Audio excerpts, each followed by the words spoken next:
This is Audible. Dialectical Behavior Therapy, the ultimate guide for using DBT for borderline personality disorder, difficult emotions, and mood swings, including techniques such as mindfulness and emotion regulation. Written by Stephen Turner, narrated by Sam Slidell. Introduction. DBT Origins. Marsha Linehan. Dialectical behavior therapy is a fairly recent therapy. It emerged in the 1980s as an evidence-based, goal-oriented therapy and was originally developed as a modified form of cognitive behavioral therapy. It was intended to treat patients with borderline personality disorder. It has since been proven effective for patients who suffer from other mental illnesses, such as depression, anxiety, self-harm, traumatic brain injuries, PTSD, chemical dependency, and distress from sexual abuse. It has also been proven effective for a branch of PTSD called CPTSD, or complex post-traumatic stress disorder, when you're born into a situation that you don't realize is abuse much later. Marsha Linehan, a psychology professor at the University of Washington, founded DBT largely based on Buddhist meditative practices. Studies have shown that DBT has a higher retention rate among clients and a lower suicide rate than other forms of therapy for the range of mental illnesses listed above. She began the therapy after noticing a burnout among colleagues with chronic suicidal patients. She noticed that these patients primarily came from homes that were not very nurturing and supportive, and thus needed continual external validation well into their adult lives. Patients who come from these backgrounds are prime examples of CPTSD survivors. They are used to having their feelings invalidated and their voices squashed. Linehan developed a type of therapy where the therapist is viewed as an ally rather than an adversary and validates the patient's feelings, while at the same time pointing out where their behavior might be maladaptive and coming to better solutions together. The ultimate goal of DBT is for the client to have a life worth living, whatever healthy frame the patient decides that is. DBT uses both acceptance and change where it is the healthiest fit. Linehan's model is novel in the sense that it changes the role of the therapist from authority figure to a team member based on intersubjective tough love. Dialectical behavior therapy offers 4 components that interplay with each other to create the best learning environment for the client. Individual. The therapist and the client discuss issues that have come up during the week. This can be broken down into priorities with each client and may vary depending on the week. Self-harm, suicidal ideation, or plans to hurt others take first priority. Therapy interfering behaviors are second priority. These can come from either the therapist or the client and include issues such as being late, forgetting to pay, canceling, not doing homework, passive or aggressive behaviors, non-compliance, or personality clashes. Tertiary. The quality of life issues take priority. This is where the therapist and the client discuss issues such as work, family, social life, and working towards improving the skills learned. Groups generally meet once a week for 2 sessions. These sessions run for 2.5 hours, and clients learn to use the specific skills DBT is comprised of, which are as follows: core mindfulness, interpersonal effectiveness, emotion regulation, distress tolerance. Therapist consultation team. This team consists of all the DBT therapists in the facility working together to support the therapist providing the treatment. Phone coaching. This is brief and focuses on the skills learned in individual and group sessions to help the client better focus on daily life. No component is used by itself. The individual sessions are used to build a better rapport with the clients and keep suicidal or emotional outbursts from interrupting a group. On the other hand, group sessions are used to apply the techniques learned. The therapist consultation team is used to keep the team up to date on how clients are doing and if they should look out for a behavior in a group, as well as keep the therapist's morale up and support each other. The phone coaching is used for limited circumstances and would be fairly pointless without individual and group sessions. DBT is not. In talk therapy, many people are wary of therapists because they do not allow the patient to come to his or her own conclusions. Instead, they may offer very heavy suggestions, which any serious-minded patient will do. What works for one patient does not always work for another, no matter how the therapist may have been practicing. Talk therapy also heavily relies on Sigmund Freud. While he may have pioneered psychology as we know it today, and we would not know to separate different parts of the brain without his work, Freudian therapists look for a root cause to problems, and many root causes, according to Freudian psychology, relate back to sex or sexual desire or sexual organs or sex in some manner. However, not everything is about sex, and it was ironically Freud who uttered the now famous line, "Sometimes a cigar is just a cigar." This would lead a true Freudian psychologist to believe that he is hiding, and not well, his blatant homosexual desires by seeing a phallic symbol for everyone else, but brushing it off as a cigar for himself.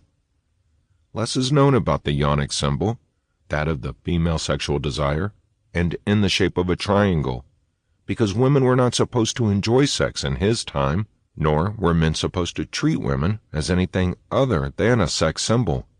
Not much has changed. DBT is. Dialectical behavior therapy is research and evidence-based therapy, somewhat new in the field of therapeutics. It incorporates talk therapy, which is the most common form of therapy, wherein the patient simply talks about his or her problems and comes to a conclusion. A good therapist does more listening than talking, and allows the patient to reach conclusions on his or her own. A good therapist will bring the discussion back to the topic when the patient goes off on tangents, and allow the patient to reach conclusions and modify their behavior as they see fit, with some directional input from the therapist. It began as CBT, or cognitive behavioral therapy, and branched off from there, combining distress tolerance and spiritual awareness. It began, and is largely used today, to treat borderline personality patients. It is also helpful in treating patients prone to self-harm, anxiety, depression, and PTSD from sexual trauma. Chapter 1. DBT and Borderline Personality Disorder. How can DBT treat borderline personality disorder, or BPD? To start, let's define BPD. The National Institution of Mental Health describes BPD as a disorder affecting the mood, which can cause extreme anxiety, anger, or depression, lasting for several hours or several days. This is different from bipolar disorder, which is a manic-depressive disorder, causing unusual shifts in energy, mood, and ability to carry out daily activities. Bipolar disorder must be medicated, whereas BPD may be treated with counseling and meditation. BPD is marked by varying patterns of self-image, mood, and behavior. It includes fears of abandonment, either real or imagined, some of which may lead to a self-fulfilling prophecy, unstable relationships, and feelings of emptiness. Treatment is more helpful than medication in treating depression, anger, and self-harm in individuals with BPD. A borderline personality disorder is very common. Over 3 million people have been diagnosed with it. It was named as such since the people diagnosed with it were thought to be on the border of diagnoses of psychosis and neurosis. Finding online support groups for BPD tends to be very difficult. Borderline personality disorder, like many other mental illnesses, is difficult and embarrassing to admit, and is on a spectrum. Someone who occasionally feels empty and fears abandonment may be considered borderline, while it could also go to the end of the spectrum and be borderline schizophrenic. Many support groups offer support if you have a BPD spouse. It tends to affect women more than men for some reason. Many support groups are designed for the boyfriends, husbands, girlfriends, wives of people with it. Few groups are designed for those with the actual diagnosis. It's great that their support system has somewhere to go for help. For those diagnosed with BPD, self-help may not be the most ideal solution. This is where dialectical behavior therapy comes in. DBT works with both the individual and the group therapy.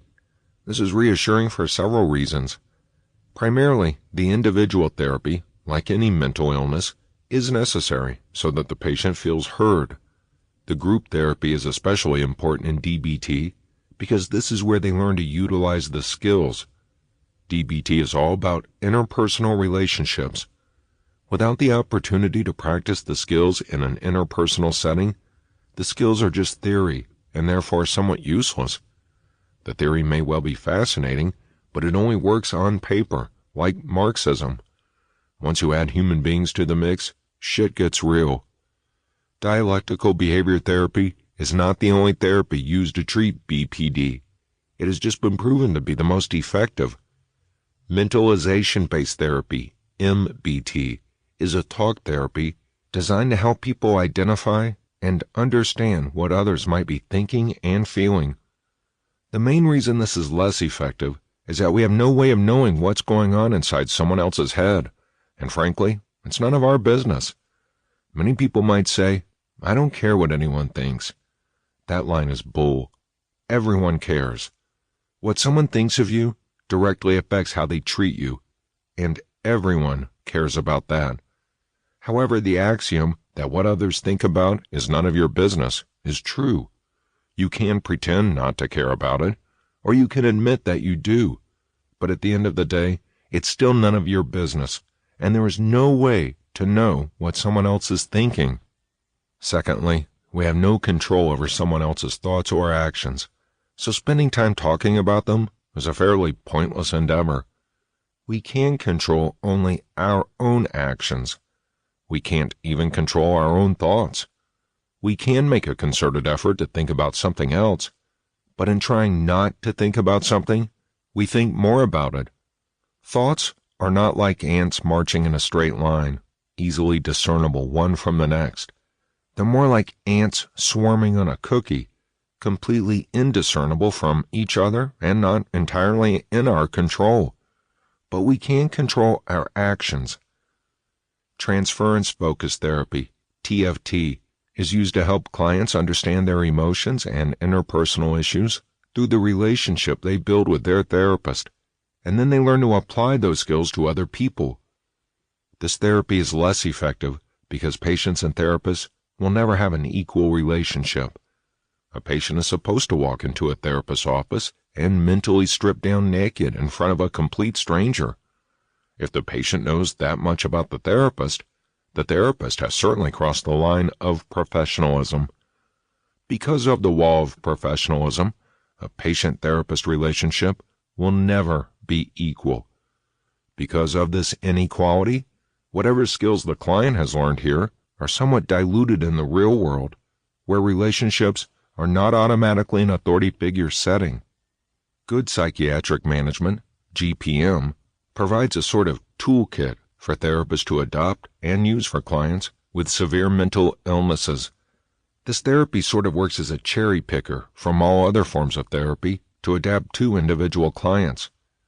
This is a decent form of therapy, but more difficult to set goals and outlines. It also doesn't offer group therapy specifically, which is necessary for individuals with BPD. Medications are often used as a band-aid for BPD. They can't cure it. They can help with other mental illnesses that individuals with BPD usually have, like depression, anxiety, or PTSD.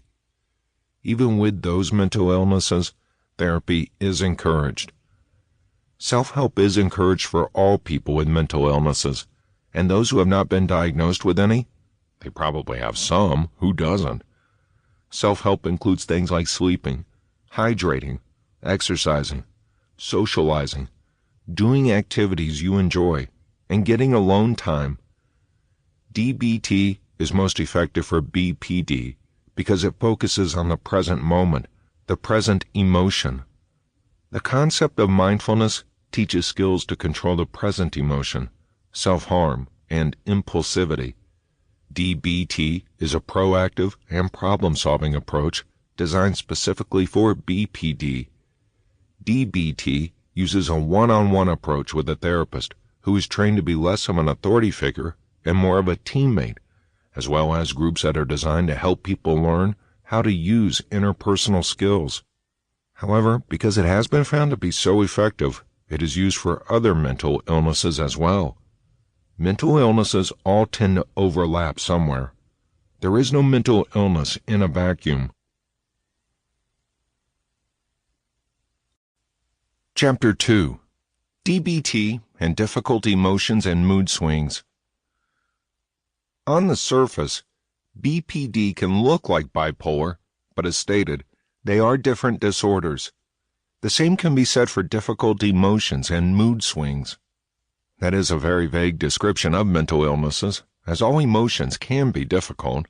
Also, all people have mood swings to a degree. However, for people with emotional dysregulation, DBT has been proven to help manage extreme emotions, including repression of feelings, which often leads to confusion and shame of emotions. The patient may not know what he or she feels and feels guilty for feeling it. When it comes to emotions, there is no should. They just are. DBT treats BPD and difficult emotions and mood swings by teaching emotion regulation, holding the patient accountable for their actions, allowing the patient to feel what they feel, and redirecting self-harm behaviors into something productive. Self-harm is not isolated to only cutting. It could include excessive sex, binge eating, starving oneself, excessive spending, extreme laziness, eating only junk food, self-isolating, and more. By teaching mindfulness, distress tolerance, emotion regulation, and interpersonal effectiveness, DBT utilizes skills and strategies that help the client overcome harmful emotions and associated behaviors. DBT has been shown to be effective for reducing suicidal ideation, non-suicidal self-harm, psychiatric hospitalization, treatment dropout, substance abuse, and improving global functioning. Retention rate is difficult to maintain in any type of therapy. When it starts getting hard for people, right when they are getting close to a breakthrough, they often drop out. DBT holds people accountable for that. It also has a clear outline that patients can see regarding how close they are to finishing treatment. This clear outline helps people feel less overwhelmed, like there's no end in sight, and that they can't get better. If there's seemingly an end in sight, it's been proven that people will work harder to reach that goal. Chapter 3. Mindfulness. Mindfulness plays an integral part in DBT. Mindfulness means paying attention to what is happening right now and doing so on purpose. By on purpose, we mean choosing to be in the moment. If you are at a comedy club, for example, and the comedian is entertaining, you'll be paying attention to him or her. That is not mindfulness. You are not deliberately in the moment. What does mindfulness consist of?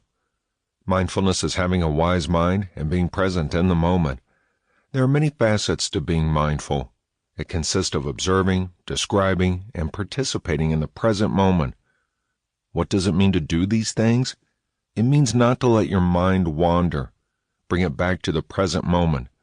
Even if you don't have BPD or any diagnosed mental illness, learning mindfulness and learning how to live in the present moment and notice everything about this particular moment without worrying about the future or the past is a useful skill for anyone to have. Using the what skills. Observe.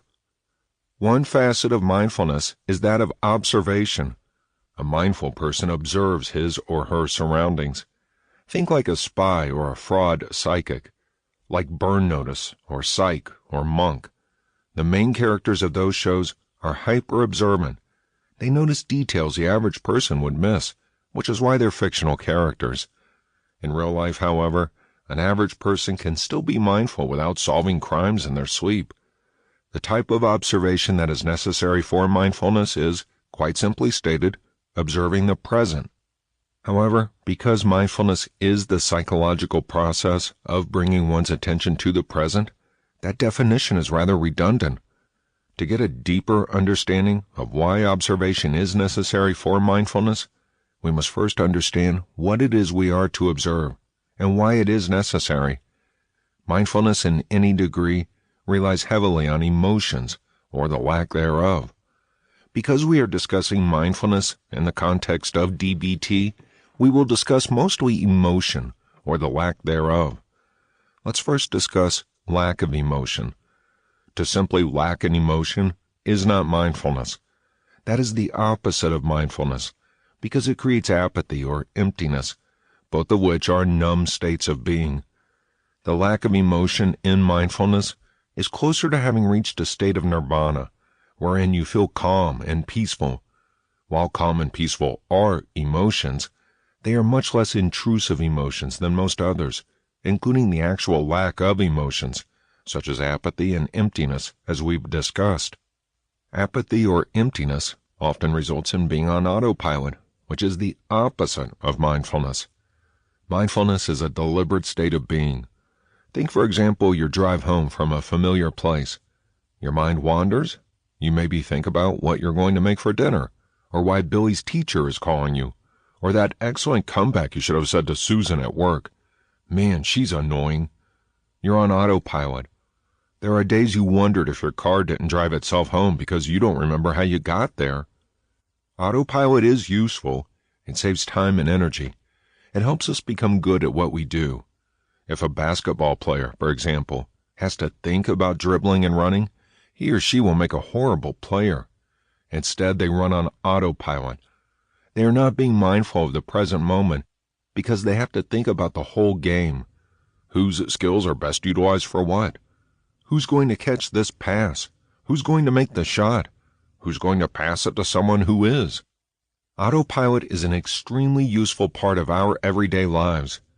If you suffered a traumatic brain injury or autoimmune disease, which makes you forget everything, you might have to literally teach yourself how to walk again. You're now forced to be in the moment. You have to think, lift your right leg, put it down in front of you, now the left. Don't forget to breathe. If you had to think about things as simple as walking all the time, we wouldn't get anything done. TBIs and chronic illnesses sort of force people to be mindful. But what about choosing to be mindful? This is where you choose to observe the world around you, your emotions and other people's emotions. Observing is just noticing, not thinking or analyzing. I am feeling sad. I am feeling content. I am feeling angry. Don't wonder why.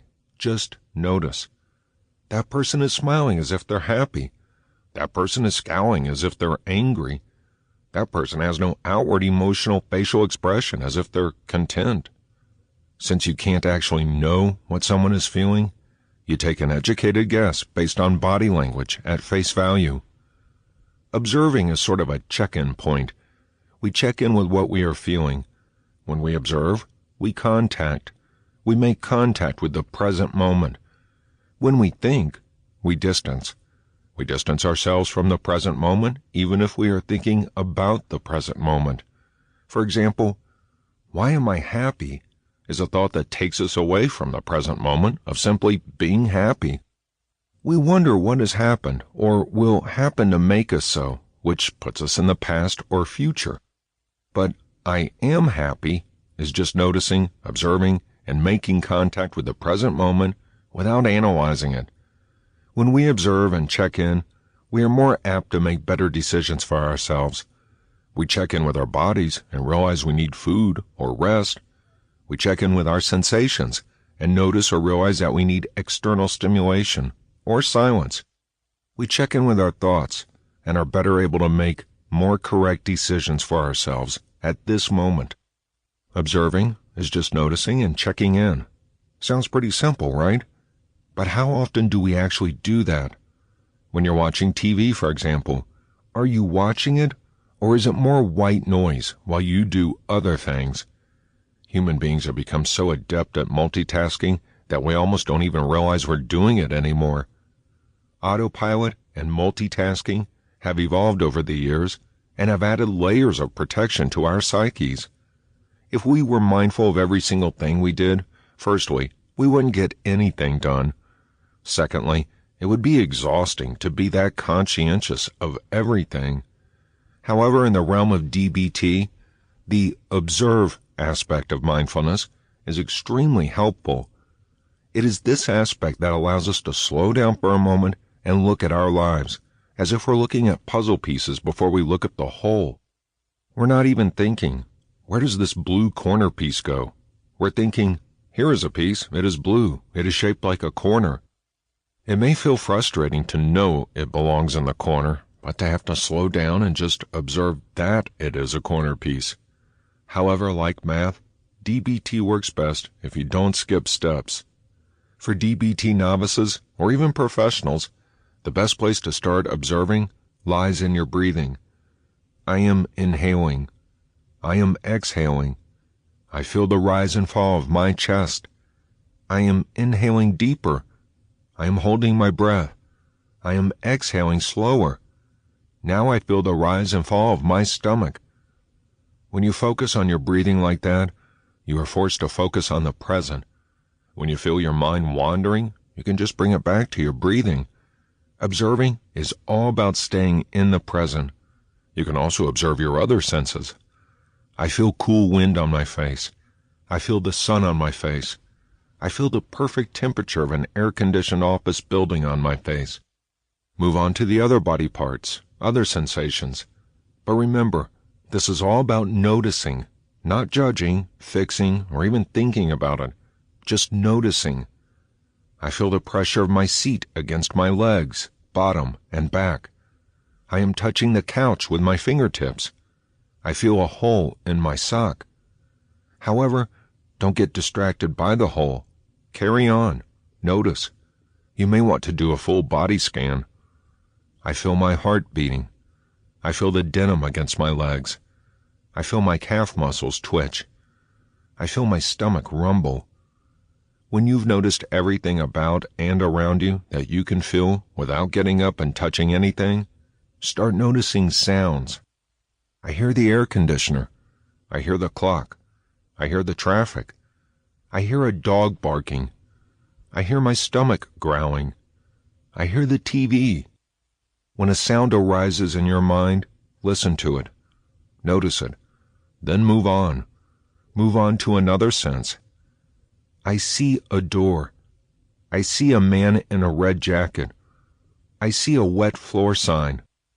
Again, notice, but do not judge.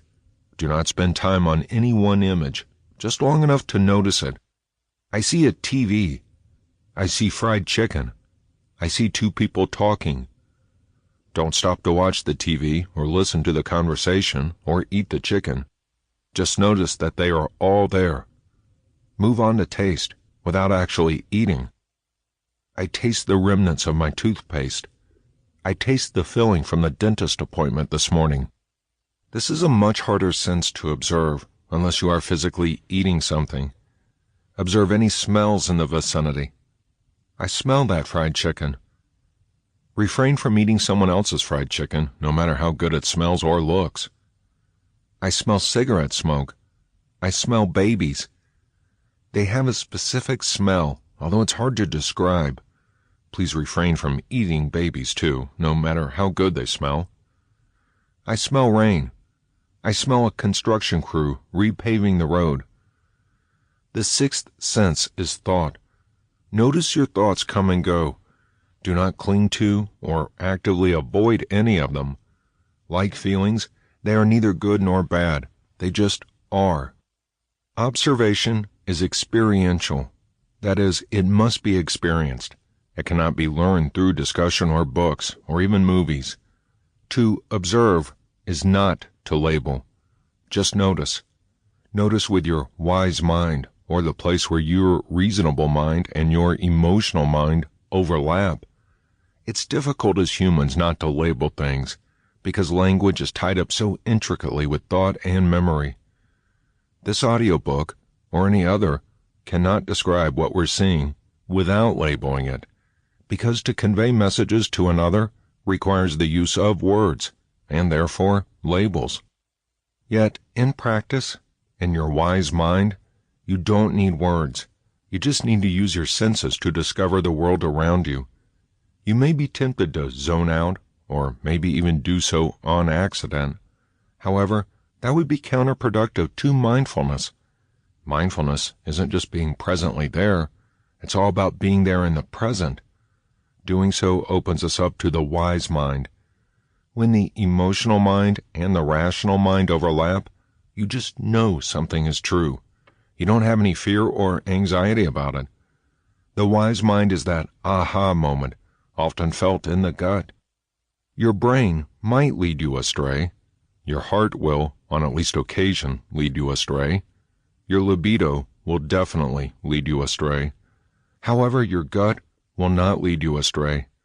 When you have to talk to yourself into or out of a decision, it usually feels wrong. If you don't have to talk yourself into or out of a decision, but just know it is right, that is the wise mind. That is the aha moment. People reach the wise mind at different stages, and because of different triggers.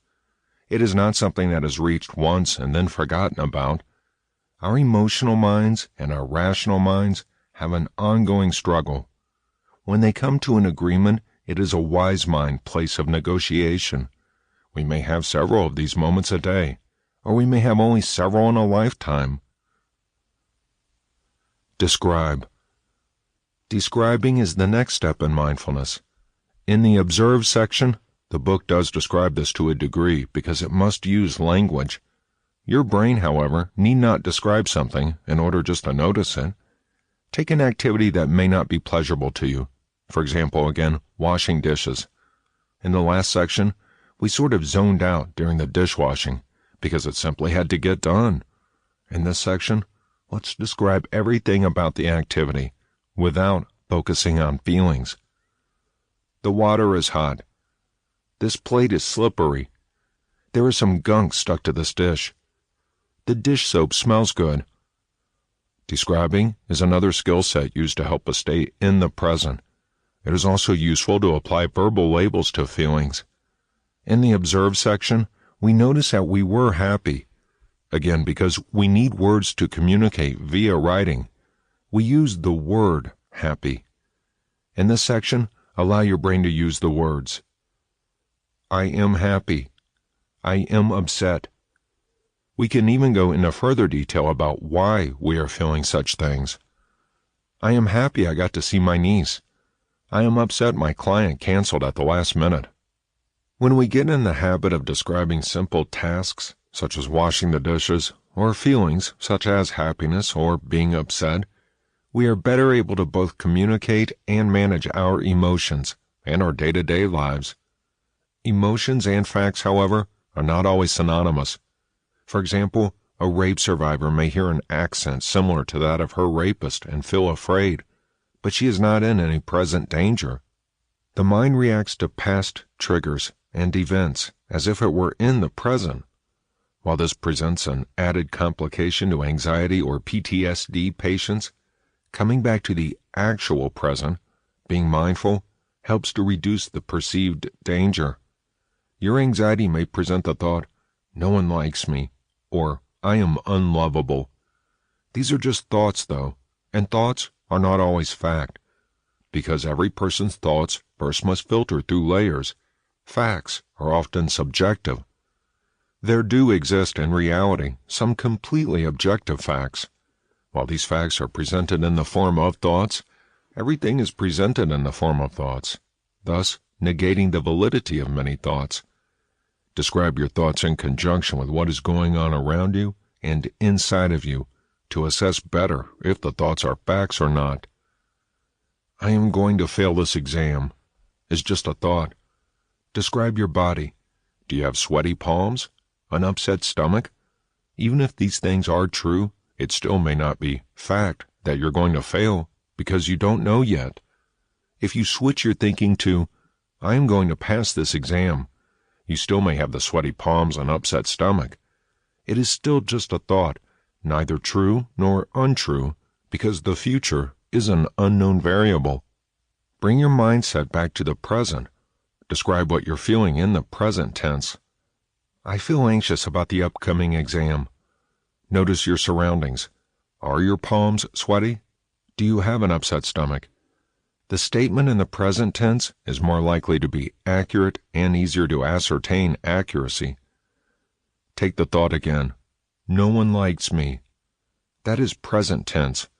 What descriptions corroborate or contradict this thought? Whom do you mean when you say no one? Do people actively avoid you? This thought is harder to claim or denounce as fact because it's impossible to know what's going on in someone else's head.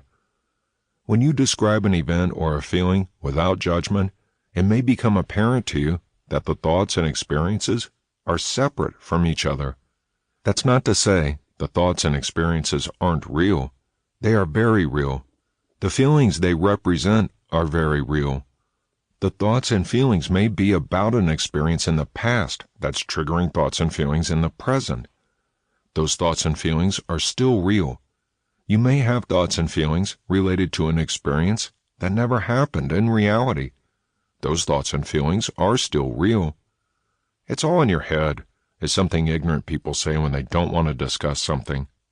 Technically, everything is all in our heads, as that is where the brain is located.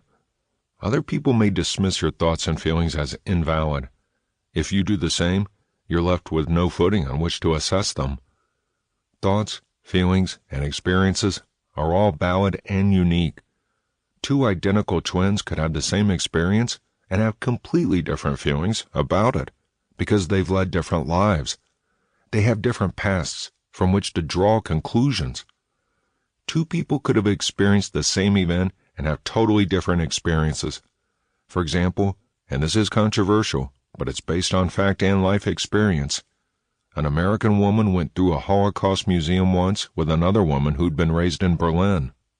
The American woman felt physically sick at the end, whereas the German woman was not fazed at all, because she'd been taught since birth that the Holocaust never happened, and Americans built the museum to make Germany look bad. The two women had totally different experiences of the same event because they'd had different life experiences and education. We are made up of our memories, even the memories we've forgotten. No two people have the same life experiences in the same time frames. Ergo, all thoughts, feelings, and experiences are valid and unique. Some countries teach that there are 5 continents, depending on where the line break is in the land. Some countries teach that there are 7. Neither teaching is invalid. One may be wrong, or they both may be wrong, and the answer is 6. The earth is constantly shifting and changing. Who knows? That said, thoughts, feelings, and experiences are not altogether the same things. A thought is not the same as a feeling, and neither of those is the same as the experience. If you can describe all of them separately, you will be better able to separate ideas from facts, and be better able to communicate to others what is happening or has happened, how you feel or felt about it, and why one event leads to a particular thought. Participate.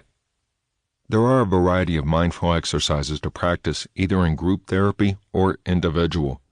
Some of these exercises can be practiced on your own, without therapy, although therapy is recommended since that is the topic of this audiobook. Furthermore, it's recommended because it's been proven to work. Exercises in participation. The raisin exercise. This works well with any type of food that has an interesting texture, taste, or smell. This is better equipped for group therapy. The facilitator produces raisins to a group of 8 to 12 people and instructs them to individually describe the object, on the premise that they've never even seen a raisin before. They can't describe it saying, it's a raisin, or even, it's a dried grape, because the premise is they know nothing about raisins. This exercise brings the clients into the present moment. "It's wrinkly," or "It tastes kind of like a grape," are acceptable responses from someone who's never seen a raisin before. This exercise forces them to notice everything about the raisin and say something that hasn't been said already. When their mind is occupied, they can't be ruminating on the worries and stressors that usually consume their time. They are forced into the present moment. When you follow these instructions and pay close attention to the object in front of you and the people around you, you are practicing mindfulness. You are deliberately being in the present moment. In this exercise, the clients lie on the floor with their feet slightly apart or sit on a chair with their back straight and their feet on the floor. If they are lying down, their palms are facing up. The facilitator asks the participants to close their eyes. The facilitator then asks the clients to stay very still and move with awareness, only when needed to shift positions. Pretend you're getting an MRI done.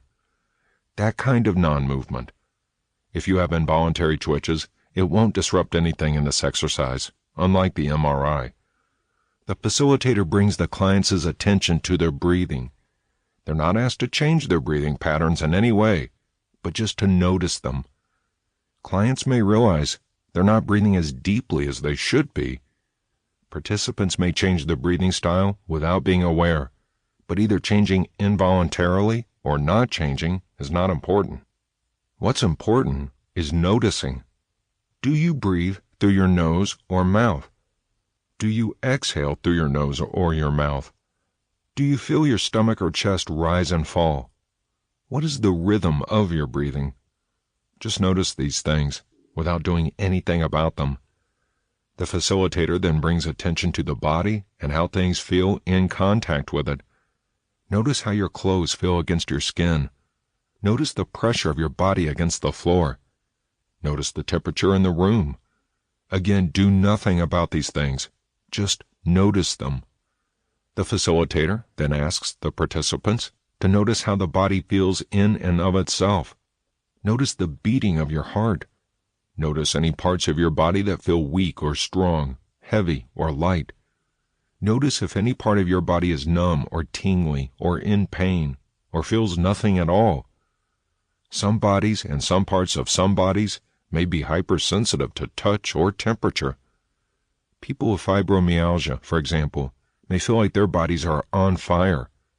People with multiple sclerosis may feel cold in their extremities, or that their hands feel the way they'd feel after being in the water too long, but all the time. This is the part of the body scan where the participants, healthy or chronically ill, take inventory of what they are feeling at that exact moment. Maybe it's calm and peaceful and less or no pain, but maybe it's more pain because you're focusing on your body. Just notice it, whatever it is. Pay attention to each area of the body. The facilitator asks the participants to notice the feelings in their feet, then their ankles. Continue moving upwards to the calves and the shins, then the knees, thighs, and hamstrings. Continue moving upwards, noticing any feeling in the pelvic region, the buttocks, tailbone, pelvic bone, and genitals. Continue assessing any feeling in your abdomen and stomach, lower back, and spine. Then the chest and upper back, including back ribs and shoulder blades. Move on to your hands, palms, wrists, and fingers. Then assess the neck and throat. Then assess the face, eyes, ears, mouth, and nose. Try not to sing it, but it's okay if you do, as well as cheeks and forehead. One particular study recommends you finish by assessing the blowhole. If you have no idea what that is on a human, Google will lead you to Urban Dictionary. Let's just say it is not necessary to assess the blowhole. That business aside, the facilitator then brings the participants back to the room, back to the present moment, by asking them to open their eyes. The body scan should not only help you take inventory of how your body feels, but it should also relax you. This is something you'll be able to do on your own, without a facilitator. Again, because we're focusing on mindfulness in the realm of DBT, these exercises will center around group therapy, even if they can be done in individual therapy or even without a therapist. Mindful seeing. An active imagination doesn't come easily to everyone, and mindful seeing may help those who are not blessed, cursed with such. It is similar to observing, but done in group setting. Firstly, find space by a window where there are things to be seen outside. Grab a spot fast. The space at the staring window gets filled up quickly. Notice the things outside, but avoid labeling them. Instead of thinking stop sign or bird, try to focus on the colors, textures, movements, or patterns. Pay attention to the movement of the leaves and grass. Notice any intricate shapes. Think about the section you see as if you were completely unfamiliar with any of these objects and colors. Observe without being critical. Be aware without fixating on any one object. If you feel your mind wandering, gently come back by noticing the world again. In the group discussion, this exercise may spark creativity and inspiration. Mindful listening. Mindful listening is an excellent group activity because people feel validated when they are heard. This activity is used to help the speaker feel heard and the listener to free themselves of inner chatter and actually listen. The facilitator begins by inviting each participant to think about one thing they are stressed about and one thing they look forward to in the near future. After a few moments of thinking, each participant takes their turn sharing their stories to the group. The facilitator encourages each client to express how it feels to speak to a group and how it feels different to speak about stressors or hopes, if at all. Participants are encouraged to share their own thoughts, body sensations, and feelings when speaking. After everyone has spoken, the facilitator breaks them up into smaller groups to answer questions with each other. The following are some sample questions. How did you feel when it was your turn to speak during the exercise? How did you feel when you listened to the others? Did your mind wander on either occasion? If so, what was the distraction? What helped you bring your mind back to the activity? Did you find yourself judging anyone who spoke? If so, how did your body feel when you were judging?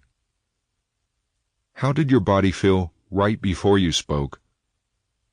How do you feel now?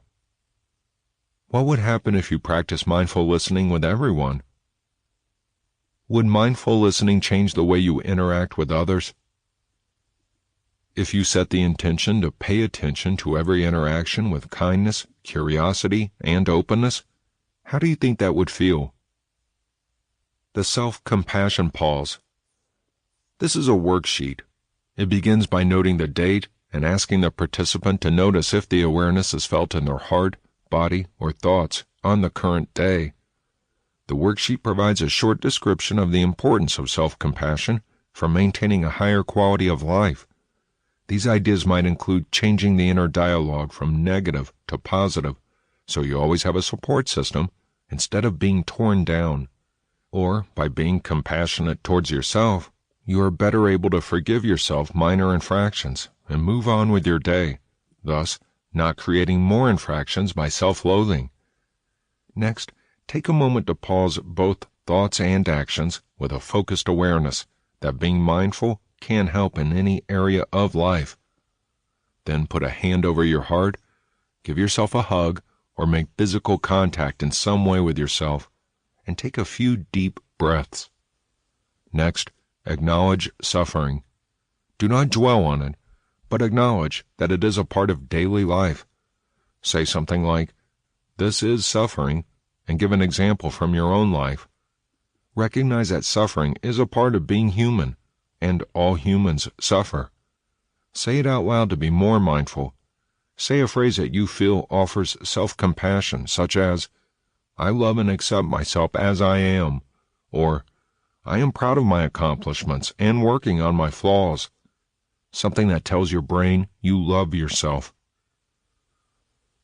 Self-inquiry meditation. This begins the same way as the self-compassion worksheet.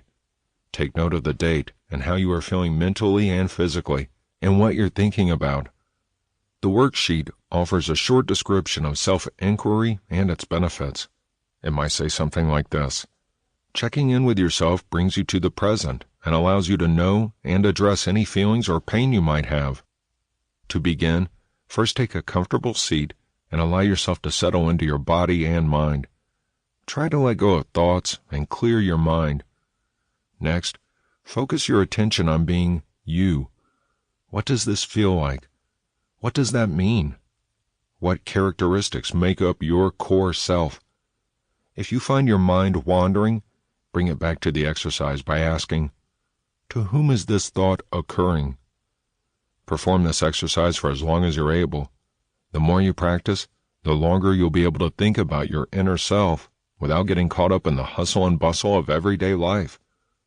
It brings awareness to yourself in a manner separate from Maslow's hierarchy of needs: food, shelter, companionship, etc. Self-inquiry brings awareness to yourself in the manner of, what makes me tick? Or, what makes me unique? Or, what makes me similar to other humans? Or other similar questions. The 5 senses exercise. You can practice this exercise in nearly any situation. All that is needed is something you can experience with all 5 senses. Start by noticing 5 things you can see. You can do this without even getting up. Just look around. Pick objects you might not normally notice, like the patterns on a leaf or the cracks in a sidewalk. Next, notice 4 things you can feel. These aren't things you need to touch with your fingers. They're things such as the clothing against your skin, the wind against your face, your hands or elbows on the table where you might be sitting, the weight of your body against the chair or seat, etc. Now, notice 3 things you can hear. Take a moment to listen and hear things in the background that might get swept up as white noise in everyday life. These things might be the hum of the refrigerator, the air conditioner or fan, the rumble of a distant train, or traffic on another street. Next, notice 2 things you can smell, whether pleasant or unpleasant. Notice smells you might normally filter out, like snow. Yes, it has a smell. Or grass. Maybe it's the restaurant the next block over you've become so accustomed to that you don't notice anymore. Lastly, notice 1 thing you can taste. This could be a sip of water, a piece of gum, or a mint, or just open your mouth to taste the current taste in your mouth, or the air, or any bugs that might fly in. This is a quick exercise to bring you to a mindful state quickly and easily, in whatever surrounding you find yourself in. It brings awareness to the current moment in a short amount of time. The mini mindful exercise. This is another exercise to do in a short amount of time. Firstly, step out of autopilot to bring awareness to what you are doing, thinking, and sensing right now. Pause and assume a comfortable but dignified posture. Close your eyes. Notice your thoughts. Let them arise, and then let them pass. Attune yourself to your current state and who you are as a person. Bring your awareness to your breathing for 6 deep breaths, or 1 minute, whichever is easier to do without letting your mind wander. Notice the rise and fall of your chest, your stomach pushing in and out. Notice how your lungs expand and contract. Anchor yourself to the present with this awareness by focusing on 1 single thing, your breathing.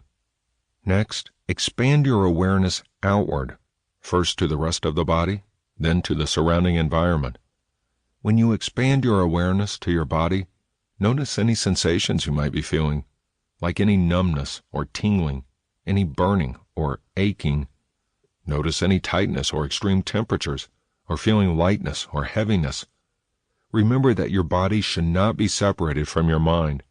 It is its vessel as a whole. Do further to expand your awareness of your environment. Open your eyes. Notice the colors and shapes in front of you. Notice any sounds or smells. Be present and aware of this particular moment in time. Mindful walking down the street technique.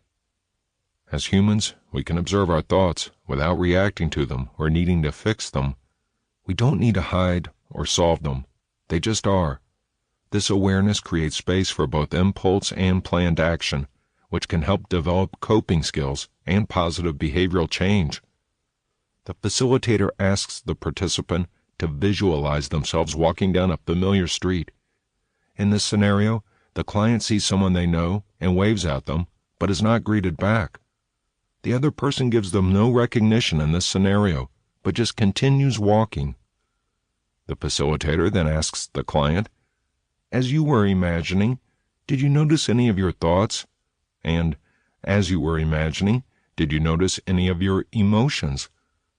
The facilitator then asks the client to reflect on the emotions and thoughts and how that affected them. The facilitator asks if this was helpful or not, and if so, how, or why not. The 3-minute breathing space. This exercise is designed for people with busy lives, which is most of us. The body scans and meditations require you to keep a clear head, which can be challenging and only truly obtained by years of practice, if at all. This exercise is broken down into 3 minutes, as the title indicates. The first minute is spent thinking, "How am I doing right now?" with a focus on any thoughts, feelings, or sensations that arise. Label these thoughts or feelings. Give them a name. The second minute is spent focusing on your breathing. When you feel your mind wandering, bring it back to your breathing. The last minute is used on focusing on how your breathing affects the rest of the body. Feel the air going all the way down to your lungs. Feel the air as you exhale. Bring your mind back to your breathing when you feel yourself wandering. Focus on the expansion of your lungs, the air coming in your nose and going out of your mouth, or however you breathe. Your mind will most assuredly wander. This is a difficult exercise to keep the mind from being errant. The idea is not to block thoughts, but to let them come and go, and leave your head clear again. If you actively try not to think about something, you are thinking about that thing. Savvy? Let the thoughts come and go, then disappear again. These exercises can be used individually or in group settings, by clients or therapists.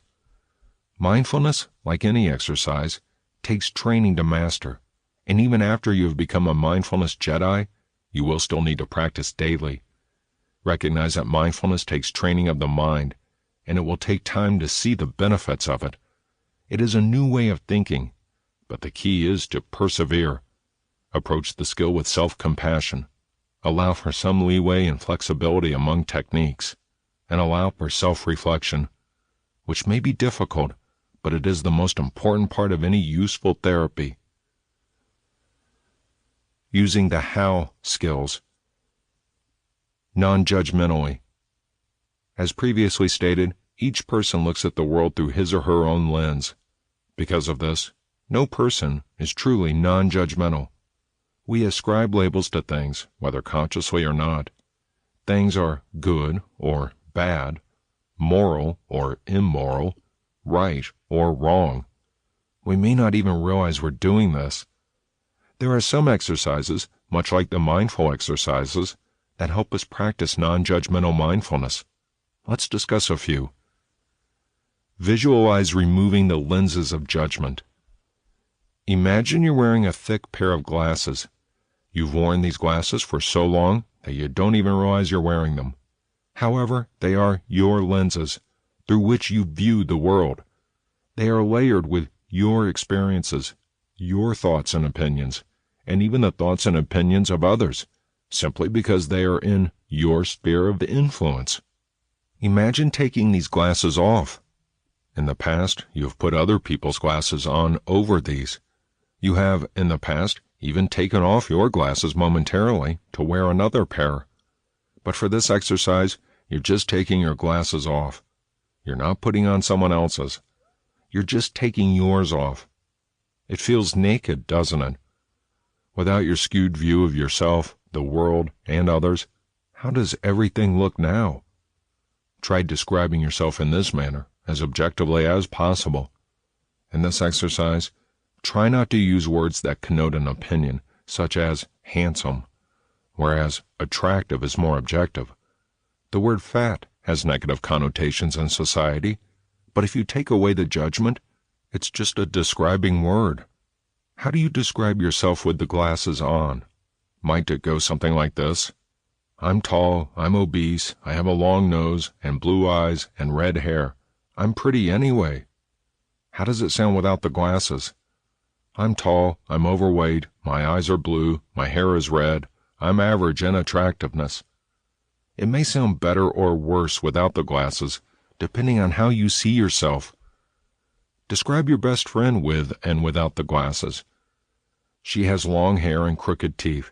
She is the kindest person on the planet and practically perfect, even if she is an engineer. Now take the glasses off. She has long brown hair. She has crooked teeth. She smiles easily. She's fit. She is very kind and patient. She is also an engineer. These examples are fairly similar with and without the glasses. Describe someone you don't like, both with and without the glasses. She's knucking futz. She has no sense of reality. She's obsessed with weight and has lost a lot in a short amount of time. She's petty. Her hair is probably either blonde or gray, but it's naturally brown. Now take the glasses off. She's short and she's thin, as if she's lost a lot of weight in a short amount of time. Her account of stories does not always tally with others, yet she seems not to realize this. She usually dyes her hair blonde. The account varies the most with someone you don't like. For many people, the account will vary the most with themselves. Few people see themselves objectively. Mindfully notice, really see yourself, others, the world. Take a step back, either physically or figuratively. Blink a few times, and look at the world around you in a new light, unencumbered by harsh judgments. Allow heavy judgments to fade away into the background until they are gone, and you are viewing yourself, others, and the world without any judgment at all. Really ponder the dance of the universe, the stars, God, Buddha, whatever, that led you to be here, in this exact spot, at this exact time, with these exact people. Your life literally has been building up to this moment. Allow yourself to realize the intricate dance of all energy, and that everyone has lived a life as unique and varied as your own. You may not find your own life very interesting, but someone else will. Replace judgment, either conscious or not, with compassion. Every single person has had hopes, dreams, fears, love, doubts, failures, regrets, successes, however small or large. Every single person has had privileges others have not, as well as struggles others have not. Every single person has also been broken at least once, or at the very least, been cracked. We build and tear down walls to protect our emotions. We have our false selves and our authentic selves. Mindfully notice, without judgment, with whom you are your false self, and with whom you are your authentic self. Try to see through your own walls, through others' walls, or at least understand why they exist. Do so with compassion instead of judgment. Recognize and embrace the common humanity flowing in the blood of all those who are human. Allow the walls and barriers to break down and melt away. Ask the wise mind, what is it that I most deeply want in my life? The wise mind, if you recall, is the balance between emotion and reason. It's the perfect Spock of human and Vulcan. The wise mind often represents itself as intuition, a small voice within, or a gut feeling. Don't listen to your heart. It's an idiot. Really don't listen to your libido. It's even dumber. However, your gut is usually a good guide, after you give it pizza. Wise mind encompasses both reason and emotion, enabling you to make the most effective choices. If you are truly mindful, an effective decision in the present tense leads to effective consequences in the future. Thinking with the wise mind while on the surface, seems to be employing the motto Hakuna Matata, it is, in fact, a much deeper decision-making skill set. The decisions made with the wise mind in the mindful present tense lead to correct decisions and fallouts from this decision later. Properly take care of the present, and it will take care of the future. Ask your wise mind, what is it that I most deeply want in life? Do not try to force an answer. Instead, try to practice mindfulness. Let answers come and go as they please. After a few moments, you will perhaps notice a pattern. Maybe you most deeply want to be loved or to love. Perhaps you most deeply want a sense of belonging or a feeling of acceptance. Maybe you want a sense of accomplishment, or you seek external validation from specific people. Whatever answers come to you, choose to practice mindfulness. Direct an attitude of openness, curiosity, and acceptance towards your deepest needs and desires. Mindfulness and freedom from suffering. Another way to obtain non-judgmental mindfulness is to subscribe to mindfulness and freedom from suffering. One of the many benefits of practicing mindfulness is learning to release judgment. In many instances, people equate judgment with safety. It is a coping mechanism used to avoid getting too close to people, used to tell ourselves that this type of person will hurt us. As they say, stereotypes are time savers, right? However, this is a false sense of security that you can shed at any time. By doing so, we allow more openness and, yes, vulnerability into our lives. But we also allow more joy and thus less suffering. Harsh judgments inflict unnecessary suffering. Freedom from judgment is attainable, but like all things, is temporary. It must be practiced daily to truly achieve it, if only temporarily. Freedom from judgment is by no means approving of something that goes against your core values.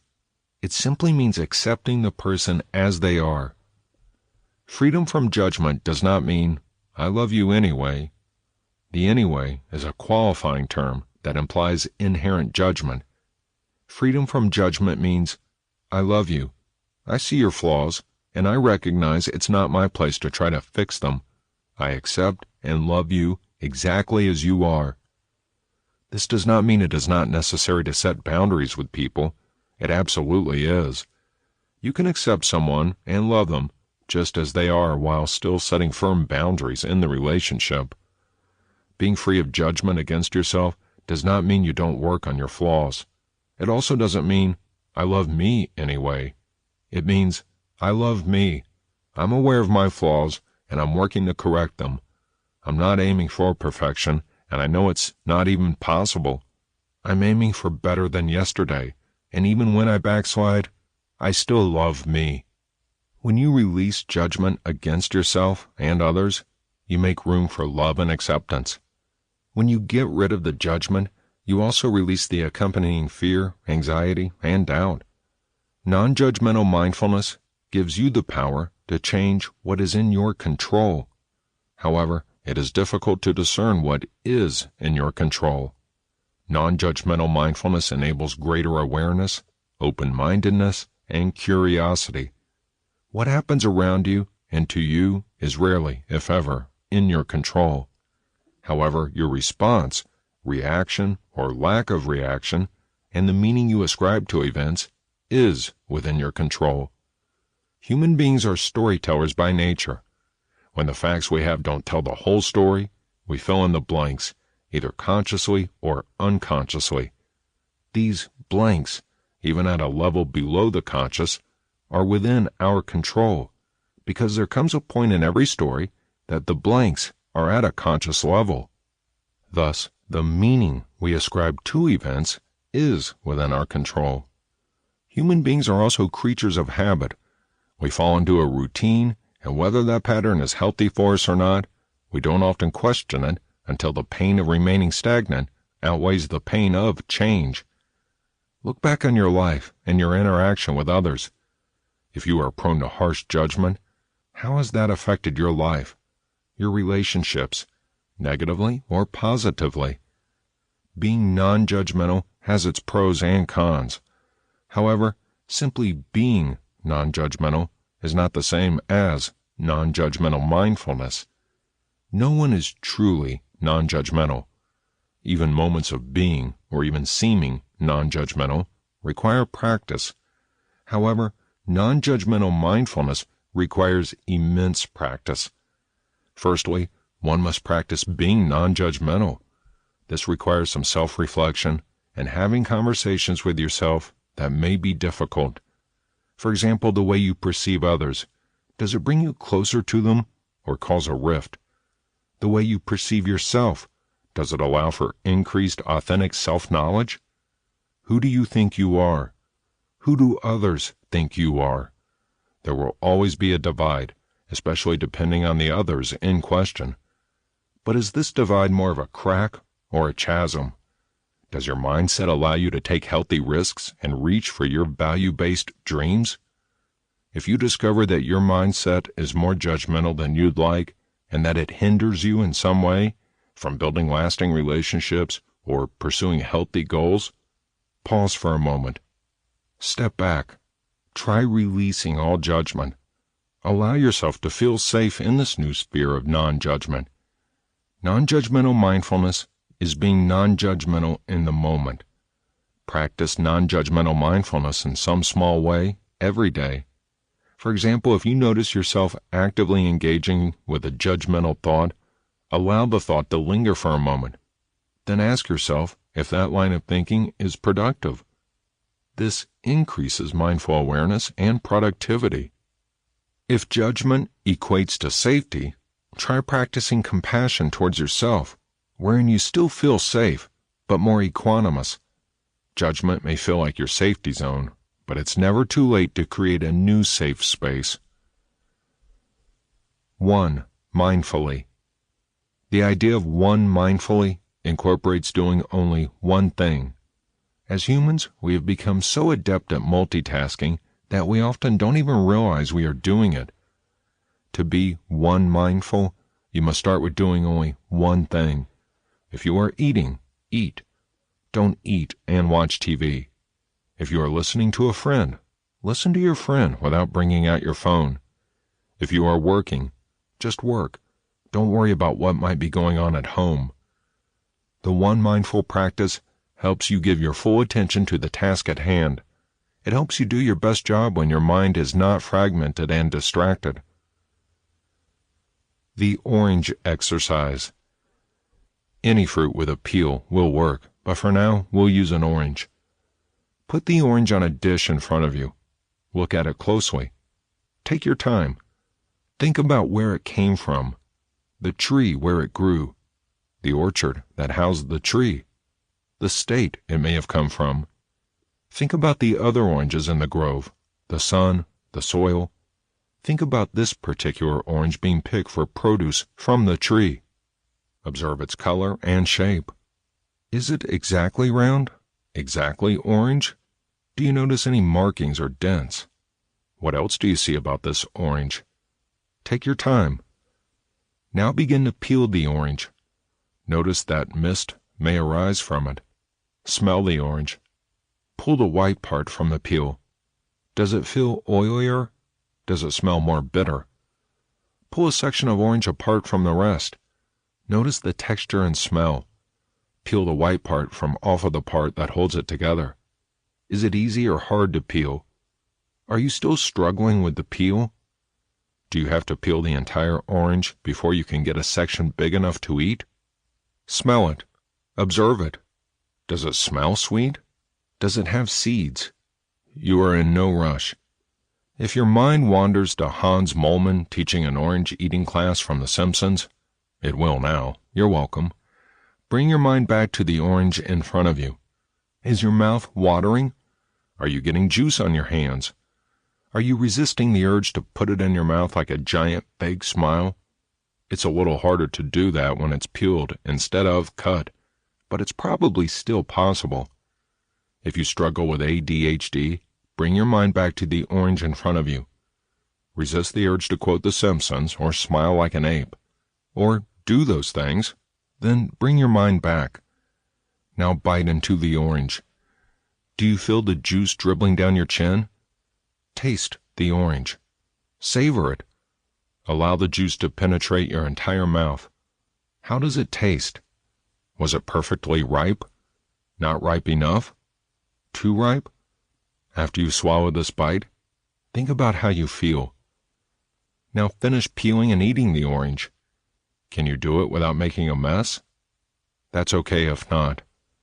Savor the taste, the smell, the feel, the sight, and even the sounds of your chewing. Savor the entire experience. Let the orange linger for a bit in your mouth. You are in no hurry. Is there juice on the dish, the table, your clothes, your face, your hands? Finish eating the orange. Use a napkin to wipe down everything that is messy. Is the napkin now orange? Is it sticky? Are your hands sticky? Did the napkin clean you sufficiently? For the last few moments, you have just mindfully eaten an orange. Did it taste different than other oranges you've eaten, without thinking about it? How did it feel to be totally present for a few moments during such a pedestrian activity as eating? Take a few activities during this next week and practice one mindfulness during regular day-to-day pursuits. Instead of planning out your day in the shower, practice one mindfulness, or practice it while walking the dog or listening to a friend or spouse or child. Report back to the group on how being one mindful during mundane chores changed that task for you that day effectively. Often we get so caught up in being right that we are not always effective. If another driver cuts you off, for example, you legally have the right of way. But is it effective to stay in your lane or keep your speed? It might cause an accident. So to avoid an accident, you accept the most effective choice and let him in. In interpersonal relationships, the need to be right is even more ubiquitous. Perhaps you are absolutely right about an incident and the other person is wrong. Is it effective to continue having the circular conversation where nothing is solved? No. It's more effective to let it go and not let your feathers get ruffled when they bring it up. In fact, by having no reaction, the other person may lose interest in trying to get a rise out of you. Many people impose their beliefs, cultures, religion, etc. on others. This behavior is almost always unwelcome. Is it effective to impose your beliefs right back? Almost always, the answer is no. Actually, always. But again, we're avoiding sweeping generalizations. However, it is effective to set boundaries and tell the person you don't like that. And when they inevitably ignore you, it is more effective to end communication when they do that than to tell them again. Think about a situation where vengeance, righteous anger, or fear is keeping you from being effective. Would a simple apology mend a relationship? Even if you're right? That doesn't mean they're allowed to treat you poorly. It just means that you recognize you've treated them poorly, or that it would end tension. Are you so intent on getting someone back that your vision has been clouded as to making effective decisions? Are you afraid of presenting an idea at work because people might not like it? They also might. It might also be the most effective route possible. It might also start with a discussion that would lead to the most effective route possible. Effective mindfulness is coupled with radical acceptance.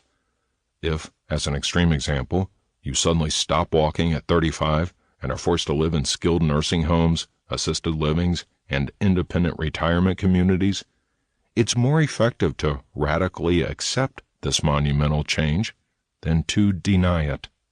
It's more effective to radically accept that your best friend is the polar opposite of you, maybe even the antithesis on the political scale, than to try to convince her otherwise. People do change their minds, even from one extreme to another, but it is not done by preaching your views or guilting them into it. It is done by them living in the opposite camp, as it were, for years or decades, and reaching their own conclusion based on evidence. Chapter 4. Distress Tolerance. Using crisis survival. Distraction with wise mind. To ease your mind from distress, try following the acronym ACCEPTS. A. Activities. Distract yourself from your distress. A great distraction for some people with a temporary or semi-permanent crappy personal life is working. Hobbies are another great way of mindfully distracting yourself. Put all your energy into gardening or painting or fixing old cars. If you have no hobbies, it's never too late to start. Maybe you've inadvertently collected coins over the years, and now you make a hobby of rolling them. Maybe your hobby is solving puzzles or astrology. It doesn't even have to be something you're good at, just something you enjoy. C. Contributing. Another way to distract yourself is to contribute. Contribute to society, or your church, or family, or friend group. Contribute to the community or a cause that means something to you. Contributing money, while appreciated, would not distract you enough from your distressing situation or stressor. Volunteer to teach basketball to inner-city youth. Volunteer at a hospital to watch the kids while the parents talk to the doctors. Ask to babysit your friend's children for a night. Offer to do it for free. Offer to clean your friend's home while they go out. Visit a nursing home with your pet and allow the residents to pet it. If it is an exotic pet, like a snake, teach the residents about snakes. Sing the residents a song. Just don't opera. Don't fear the reaper. Buy flowers for a friend or even a stranger, male or female. Men like little surprises that smell nice too. Pick up trash from a public park or highway. Bring coffee and donuts to a first responder team like firefighters or police officers. Send your parents a thank you letter, even if you're not on the best of terms. If they're no longer with us, visit their grave or urn and put flowers on a stranger's plot. Pay for a stranger's groceries. Talk to a disabled person like they're a normal human being. That may not sound like much, but it's huge. Everyone knows the fake voice or the condescending voice people suddenly assume towards someone after they become disabled. Write down the times this week when you've contributed to the world outside of yourself. How did that make you feel? Was your behavior in line with your normal behavior? Did you notice you were doing it? Make a goal this week to go out of your way to contribute in some manner without expecting any reciprocity. This takes you out of your own head and puts your attention on someone else. Write down what you did and how it made you feel, and be prepared to share it in the group. C. Comparison. You can also distract yourself from your pain and distress by comparison. Some people find it helpful to compare themselves to others. Everyone is at a different spot on their journey to recovery. Everyone has different pasts and backgrounds. As there is no way to know what's going on in someone else's head, it's impossible to judge accurately and ineffective to even try. Instead, try comparing yourself to where you were a year ago, a month ago, when the traumatic events in your life began. Compare yourself to where you are now as to where you want to be. You may want to visualize the required steps to get there if that works for you. Perhaps comparing yourself to fictional characters will also be beneficial to help you distract yourself and help you on your journey. Do whatever works for you. What do you think about comparisons? Do you find them helpful, or do you think they hinder your progression? E. Emotions. It may also be helpful to distract yourself from your personal distress by invoking the opposite, or at least neutral, emotions from what you are feeling. If you are feeling depressed or empty, try watching a comedy or reading a funny story. Or if you are feeling empty or melancholy, you may want to watch a drama or read a sappy story, something that brings forth a better emotion. If you are feeling apathetic, which is a lack of emotions, an action movie that makes you think, like Fight Club or Memento, might suit you better. Watch a scary movie, listen to silly music, literally dance in the rain. Do something that shakes your feelings loose. When you change your emotion, you change where you are in your journey of recovery. You change your mental state of mind and put yourself in a different place emotionally. Make a mindful decision to change your emotion this week. Write down how you felt, what you did to change your emotion, what you were hoping for, And if you got the desired outcome, be prepared to share your experiences in the group. P. Pushing away. Another coping mechanism to distress is pushing it away. Imagine you're on a castle turret. Imagine throwing your distress off the top. Or imagine you've built a wall between yourself and the problem. Imagine yourself pushing the wall further and further away from you. Imagine putting your distress in a locked box in the closet. All of these scenarios are temporary. They all allow you to come back to your problem when you are better able to cope with it mentally. These techniques allow you to process the pain. It's still there. It hasn't gone anywhere. But you're able to function and live life without thinking about it. And then, live your life. Go to work or school. Take care of kids or pets. Go out with friends, watch movies, read books. Do the activities you would normally do.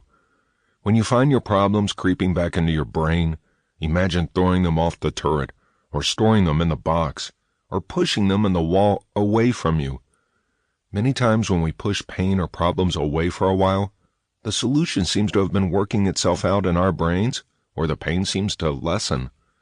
Make a goal of pushing away a particular problem for a few hours or even days. Make a goal of not even talking about it. Write down what you did to push it away and how it made you feel in its absence. Write down if the problem seemed to solve itself, or at least become more manageable by the time you came back to it. Be prepared to share it with the group. T. Thoughts. Distract yourself with other thoughts. Some examples are counting to 100, or counting the stars, or counting the tiles in the ceiling. Counting is a good rhythmic activity that takes your mind off your pain, either physically or emotional. Some people choose to watch a movie or read a book or write poetry to distract themselves from the pain. Some people choose Sudoku or crossword puzzles, jigsaw puzzles, or logic puzzles. Try to keep your brain engaged so it is less likely to wander. Writing may work, or it may make you delve deeper into the pain. Writing it out may help to extract it, to feel it less. Thinking of something else is a good distraction when you're in a hurry, in an emergency situation, or in unfamiliar territory.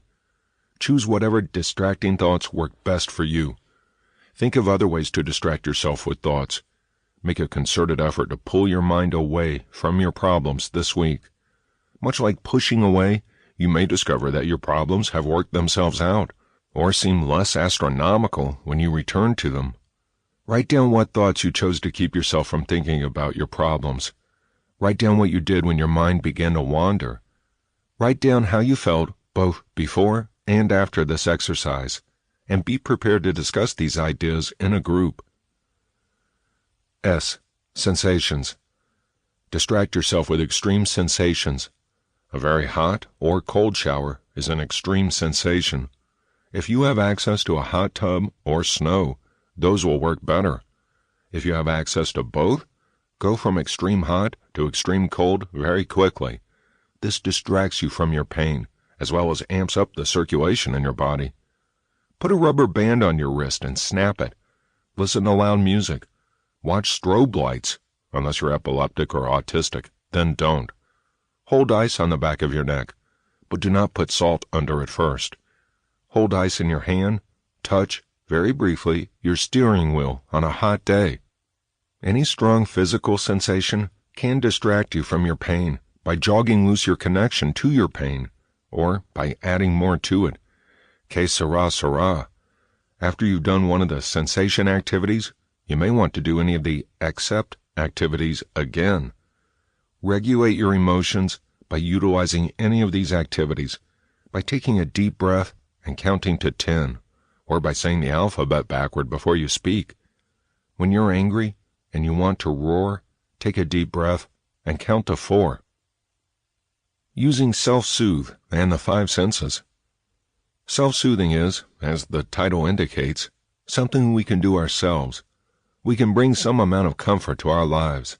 For many people with borderline personality disorder, PTSD, substance abuse, and depression, the main mental illnesses DBT is used for, they have been caregivers for much of their lives, so the idea of caring for themselves may seem foreign to them.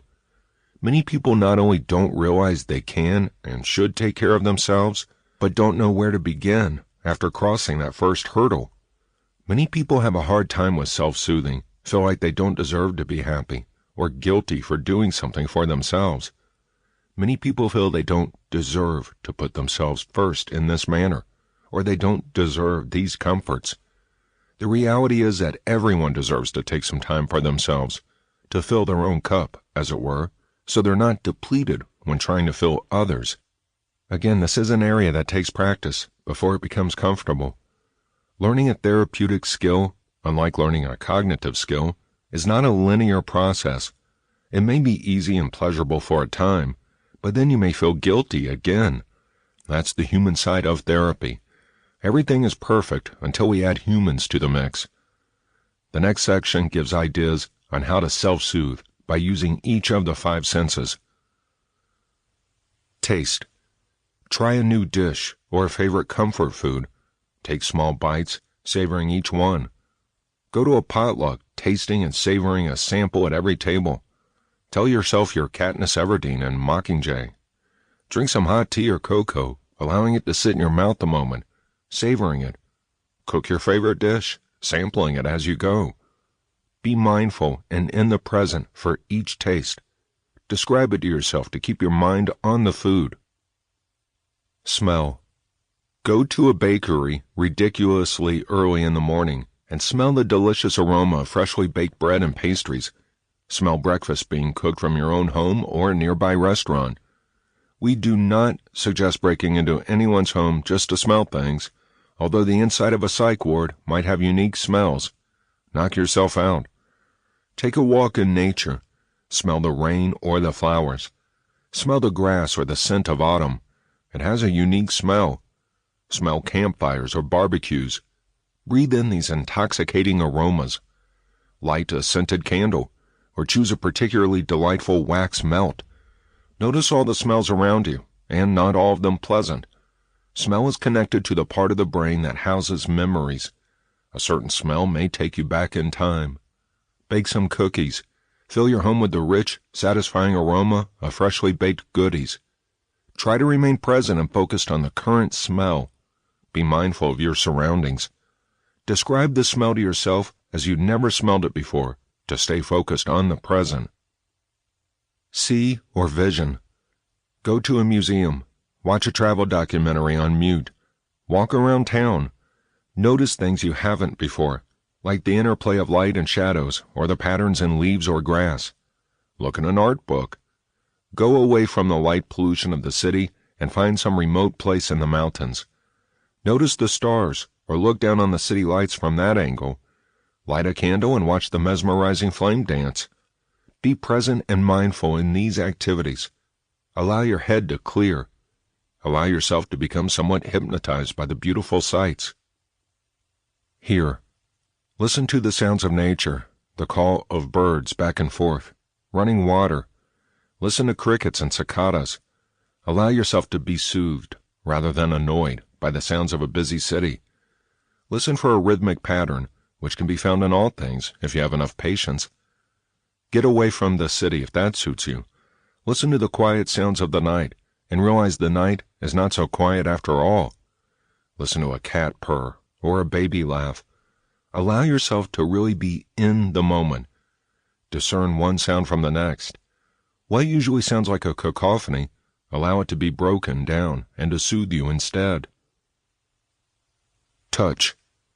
Take a bubble bath, pet your dog or cat, play with your children in the sandbox. Allow yourself to feel like a child again, feeling the wonder and excitement of each new feel. Put your hands against the outside of a bottle of water right from the fridge, or against the outside of a warm oven, where it's still safe to do so. Put on silk or cotton pajamas and allow the clothing to breathe. Get a massage, if you can afford it. If you can't, massage your own neck and shoulders.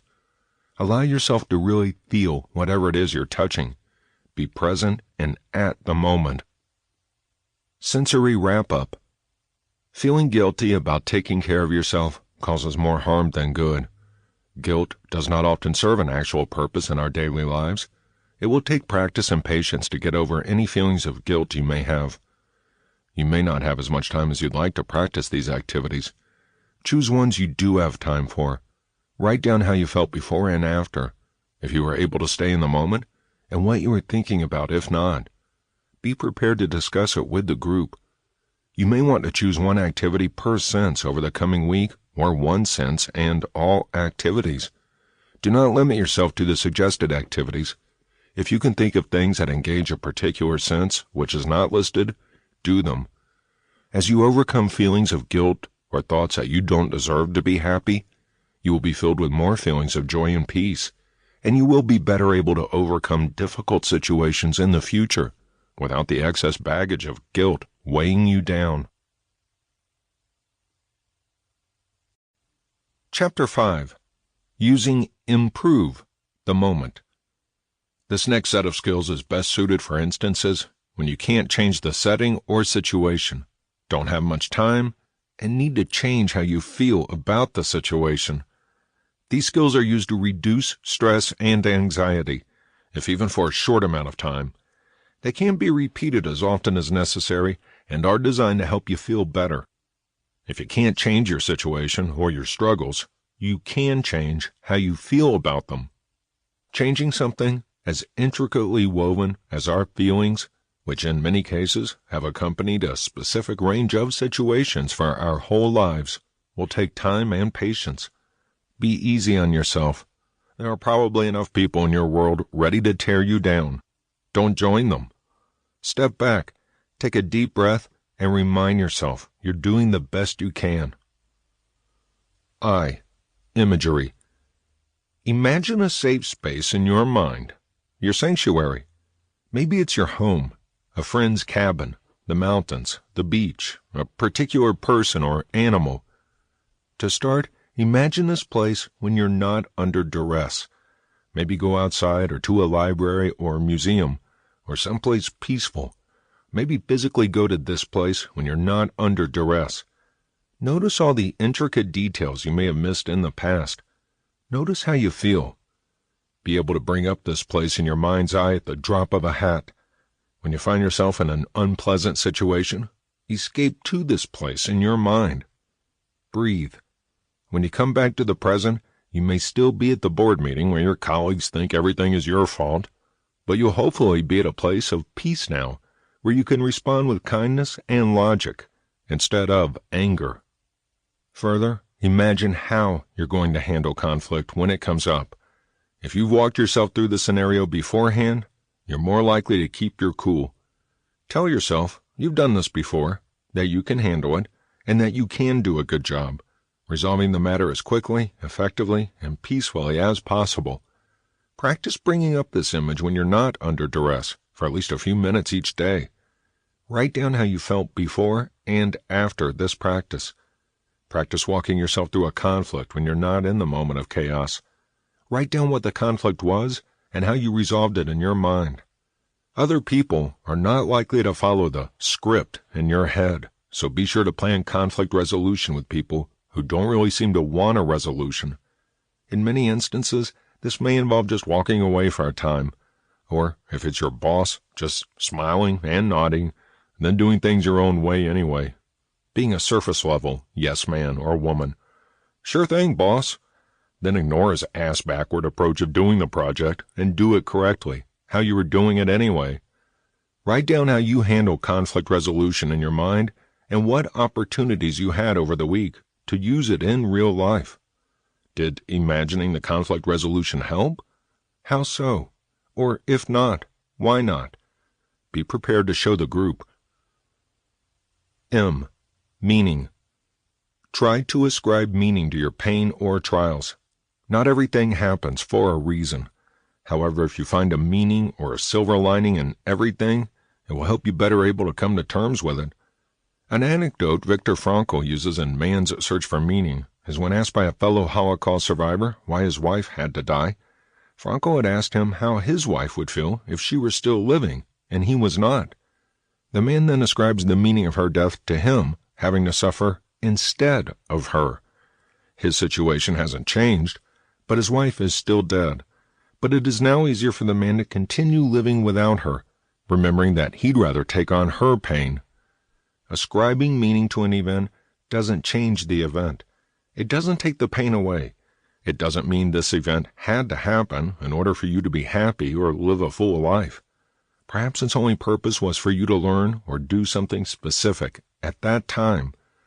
Whatever your situation is, the loss of a child, a house fire, a traumatic brain injury, an event or series of events that cause PTSD, finding meaning won't change the reality of the situation. However, it will make the situation easier to deal with on a day-to-day basis. If you had a bad day at work and the next day it's over and life is fine again, it may not be necessary to ascribe meaning to a menial day, but it wouldn't hurt either. It might be good practice to do so that when you think about life-altering events, it may be easier to ascribe meaning. P. Prayer.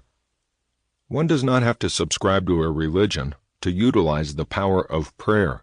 You can pray to any higher being you might believe in, any theocratic being you might believe in, or simply to the universe. If you don't believe in any higher beings, including the universe, believe in yourself. You know you're going to get through whatever daunting task is ahead of you, because your survival rate of bad days is, thus far, 100%. Those are pretty good odds. So pray to your future self. Ask your future self how you got through this, whom you asked for help. The conversations between your present self and future self should take place in your head or when you're completely alone for several reasons. If others are around, you'll either earn yourself a trip to the psych ward or accidentally make friends with someone who should probably be there. Further, if you actually see your future self, there's a good chance you broke the space-time continuum, and if that's the case, please take the almanac back from Biff. He's destroying the world at an alarming rate. Pray to whomever, in whatever capacity works for you. Allow others to pray for you. More positive energy in the world with your name on it is never a bad thing. You may have a different religion from your friends and family, or none at all, but if they think they're helping, let them.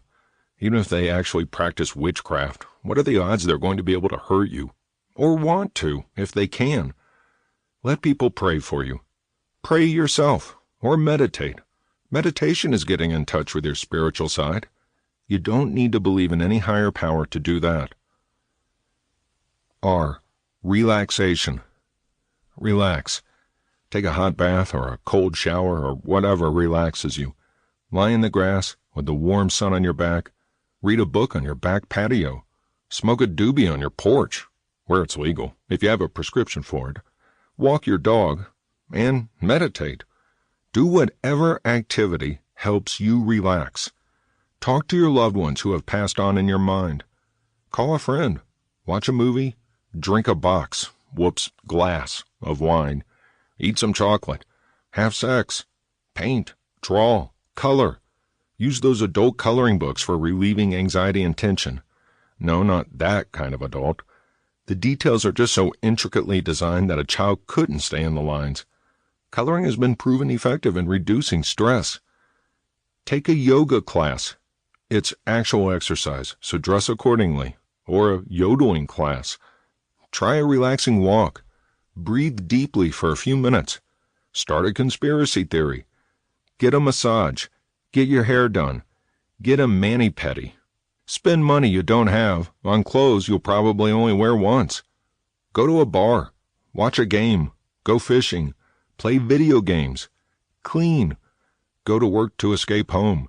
Go home to escape work. Go to a gun range. Go out with friends. Turn off your phone and close your blinds. Do whatever relaxes you. We tend to tense up during stressful situations, and our bodies go into a fight, flight, or freeze mode. Few people realize that freeze is a valid reaction, and we don't get to choose our reactions. Think back on times you were tense, or stressed, or scared. How did you react? Call up those stressful moments in your mind, then do something that alleviates the stress. Next time you're in a stressful situation, breathing deeply and counting to 10 will come much easier. Engaging in relaxing activities calms the psyche. O. One thing at a time. Try to keep your mind focused on the moment. Thinking about past injustices does nothing to solve the problem at hand. Planning for every possible contingency in the future, while helpful in some capacities, is not helpful during the moment of crisis. Even during the moment of crisis, it's not like TV, where there's only one problem at a time. In real life, problems don't march in a straight line like ants on a mission. They jumble on top of each other like ants on a cookie. Make a concerted effort to separate one problem, one ant, from the pack. The others are still there. They haven't gone away. And problems are all interwoven with each other like a spider web. You can't separate one strand from the others, because they all overlap in the center. So taking one thing at the moment requires, like everything else, patience and practice. Don't be too hard on yourself. Make an effort to tackle just one issue. If it's easier to start with the hard ones, do so. If it's easier to start with the easy ones, do so. Either way, you'll find as you continue tackling one issue after another, one issue takes care of another. Find one thing to devote your entire self to. Having a one-track mind helps emotions and tasks not feel so overwhelming. V. Vacation. Ideally, we'd be able to vacation whenever we wanted. However, even in the make-believe world of impromptu vacations, we still have to come back to the real world, where our stressors seem to have doubled in our absence. But in our world, in our heads, we can take a vacation in our mind. Such play is vital to a child's learning. Why do we stop when we become adults? Now, if we have imaginary friends or think the floor is lava, we're labeled schizophrenic. So all we can do is keep this sense of childlike wonder and imagination alive, is to vacation in our minds. Go someplace you've been before in real life, or go someplace you've only read about. But go on a mental vacation for a few minutes. Feel the sun on your face, the sand between your toes. Order a delectable meal. Tip the server hundreds of dollars. This is all imaginary. Take an evening stroll under the stars. Go on a hike in the mountains. Keep smiling and nodding, and none's the wiser that you're not really present. And when you do return, you'll be in a better mindset and better able to handle your daily stressors again. E. Encouragement. Encouragement doesn't have to be external to be valid. Give yourself encouragement. Repeat encouraging mantras to yourself, out loud when you can, or in your head when you can't say it out loud. I got this, or I can do it, or I can make it through this moment. It's only temporary. I can do this. Saying this often enough actually rewires the brain to believe it. When you say encouraging phrases to yourself over minor inconveniences, they'll be easier to say and to believe over large infractions. You might just amaze yourself at how much you're able to accomplish. Think about what you've done thus far. Imagine how much more you can do as your own best fan club. Improve skills wrap-up. These skills can be used at any time, in any place.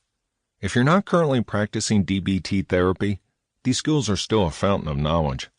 If you practice these techniques when you have little to no stress, they'll come easier to you when you need them. Pros and cons. Every decision we make every day has both pros and cons.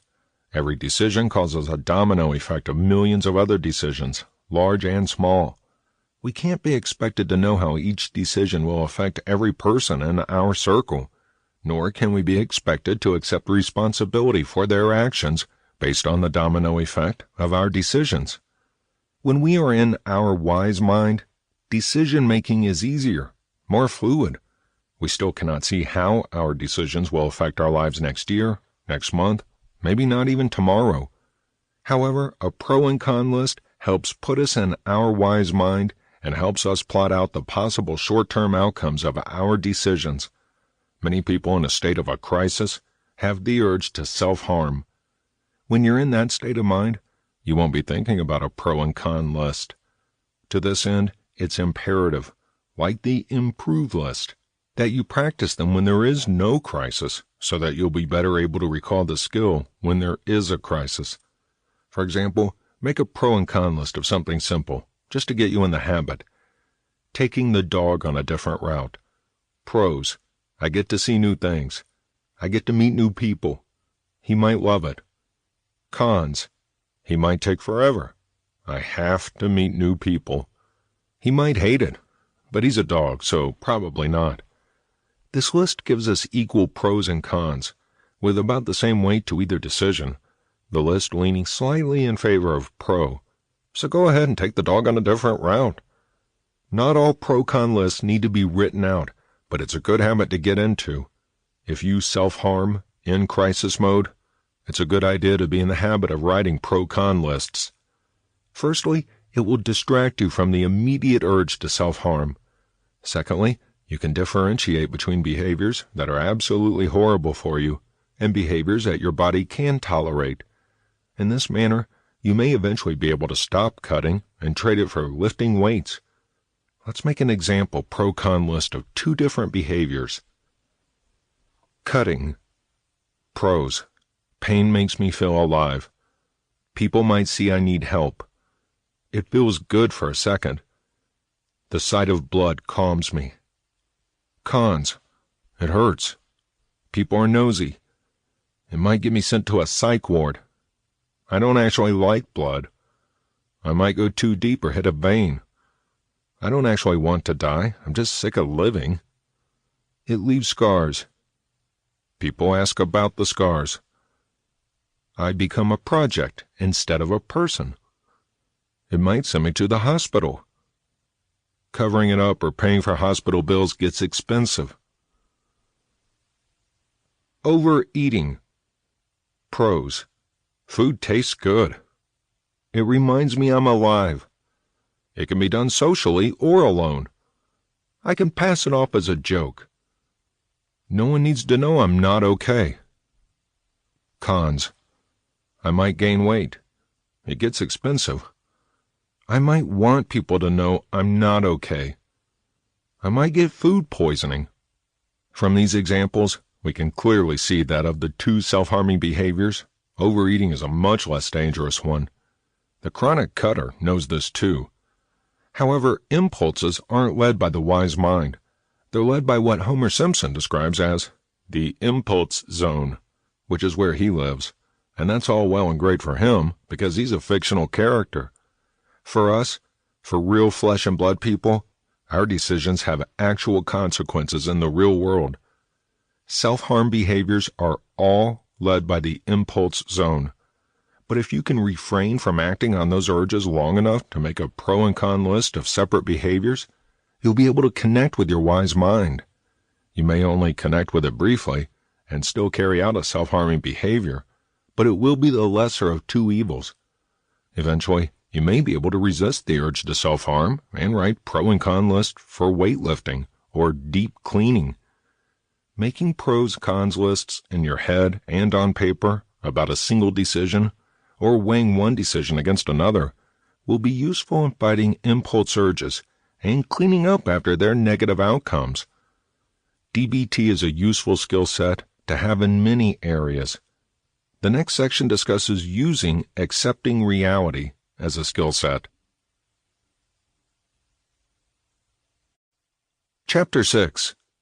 Using accepting reality. Willingness. Willingness, in this context, means cultivating a willing response to each situation. Willingness requires listening to the wise mind and behaving in an effective way for each situation. Willingness is listening to your inner self and becoming aware of your connection to the universe. It is, at once, recognizing the awesome power you hold within you, as well as recognizing your insignificance in the grand scheme of this universe and others. We are, at the same time, the center of many worlds, yet also a speck of dust on the beach. It's bewildering to think about. When you are distressed, before you react, ask yourself, will the situation causing me distress now matter in 5 years? Often the answer is no. Sometimes the answer is yes, but we think it's no. We have no idea what the future holds. Willfulness. Willfulness is finally having reached the conclusion that something must be done, but deciding it's too hard. It's giving up when you're almost there. This subject needs to be touched on because it's easy to give up. It's easy to get kicked down by life. It's easy to stay there. However, it's harder to stay there when you know you can get back up. When the pain of stagnation is worse than the pain of change, you'll change. Turning of the mind. Turning your mind is the beginning of accepting reality. It's a fork in the road, but not both options are real and valid. One option is reality, and the other option is anything else. Sometimes our brains don't let us process reality in order to protect us. Sometimes we choose not to accept reality. And because we all look at the world through our own spheres and lenses, reality can seem to be a many-varied beast. In truth, it is a memory that is a many-varied, many-headed beast, but the reality is not skewed towards anyone's favor. It just is. It is at this point in the fork in the road that we must choose if we are going to accept reality as it is, or continue to try to manipulate reality to be as we'd like it. If we're serious about therapy, we seek our actual reality. We have a little come-to-Jesus meeting with our brains, or come to whomever. If we choose to accept the fork in the road that is a reality, it's a conscious decision, and we may need to make it several times in the space of a few minutes. Accepting that we will accept reality is the first step. It's like trying to try. However, accepting to accept reality is stronger than trying to try. It's accepting that maybe you haven't always been amazing at determining reality in the past. Self-awareness is huge. At this point in other therapeutic assignments, you may have given up and turned to the other fork, which was denial or comfort, or anything else. Because the reality is often harsh, we want to avoid pain. Pain is a warning that something is wrong, and we need to leave this situation. However, physical pain and psychological pain are as different as night and day. Physical pain is a good thing. It tells us to leave before we are permanently damaged, if we can get away.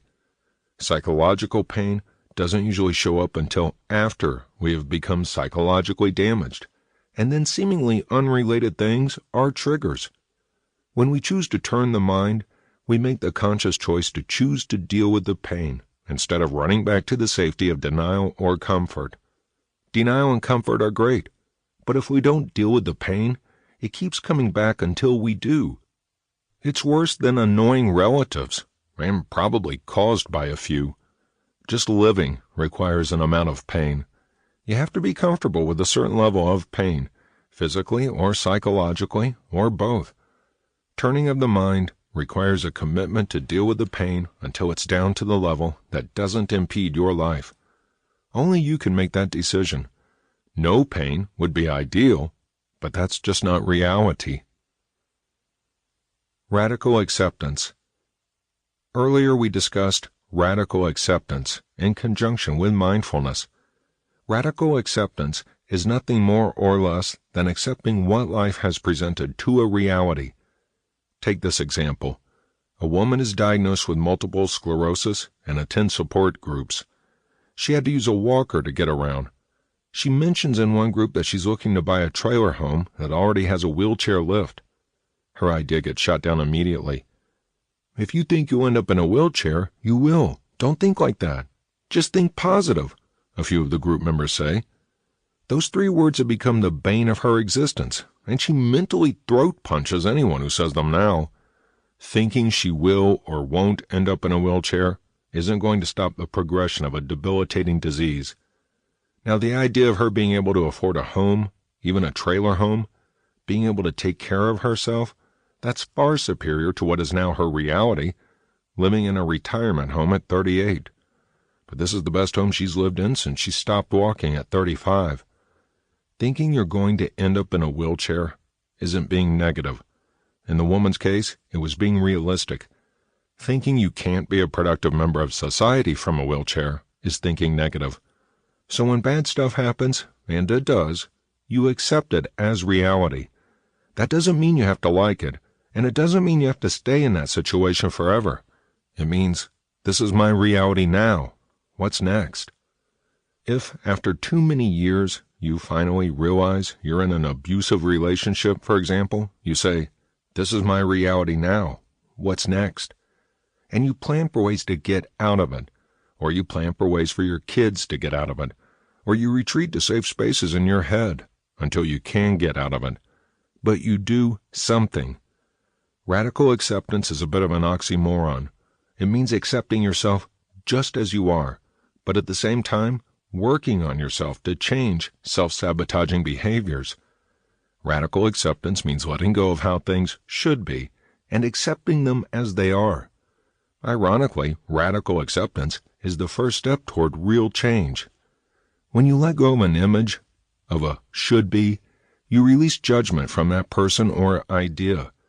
When you let go of how you should be and accept yourself for who you are and who you are not, only then can you affect change. Only after you've released judgment from yourself. Radical acceptance also means releasing others of judgment. As discussed earlier, every moment you've been alive, and even prior, has been building up to this particular moment in time. It kind of gives you a bewildering scope of existence, huh? So whatever position you find yourself in now, some of that is your fault, and some of it is others, and some of it is to your credit, and some of it is to others, and some of it belongs to no one. It just is.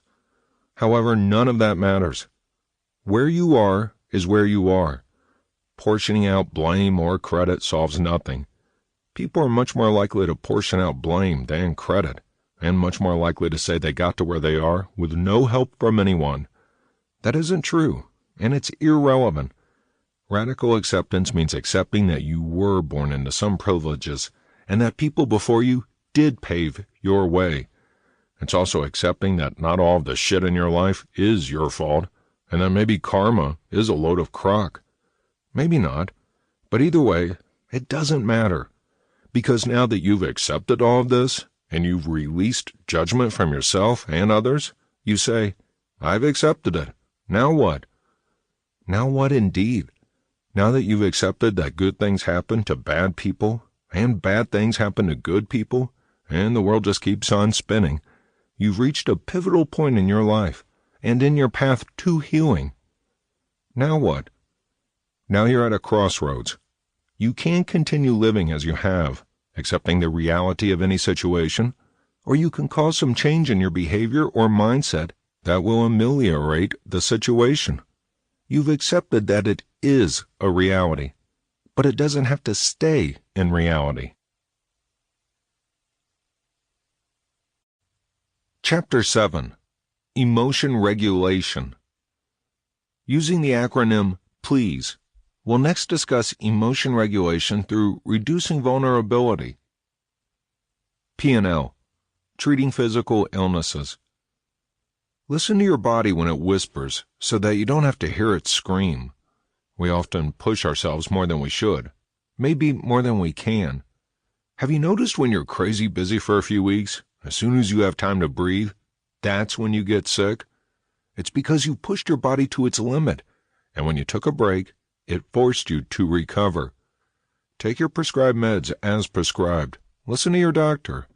Find one who listens to you. Work together with your body and your doctor. Don't wait until you have to see a doctor to go. Go for a yearly checkup.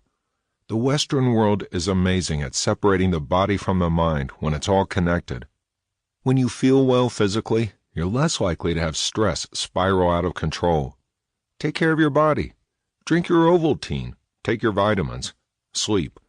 Some people can function on 6 hours of sleep every night. Some people need 10. Listen to your body. Brush your teeth. Floss. Eat your veggies. No, your mother did not suddenly learn how to infiltrate your apps. Exercise. Not with the goal of losing weight, but if you do, great. Exercise because it feels good. So does eating cheesecake. Do that too.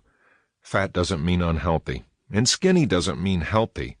To hell with what you're supposed to look like, and look like what feels healthy. Back to radical acceptance. There is no supposed to.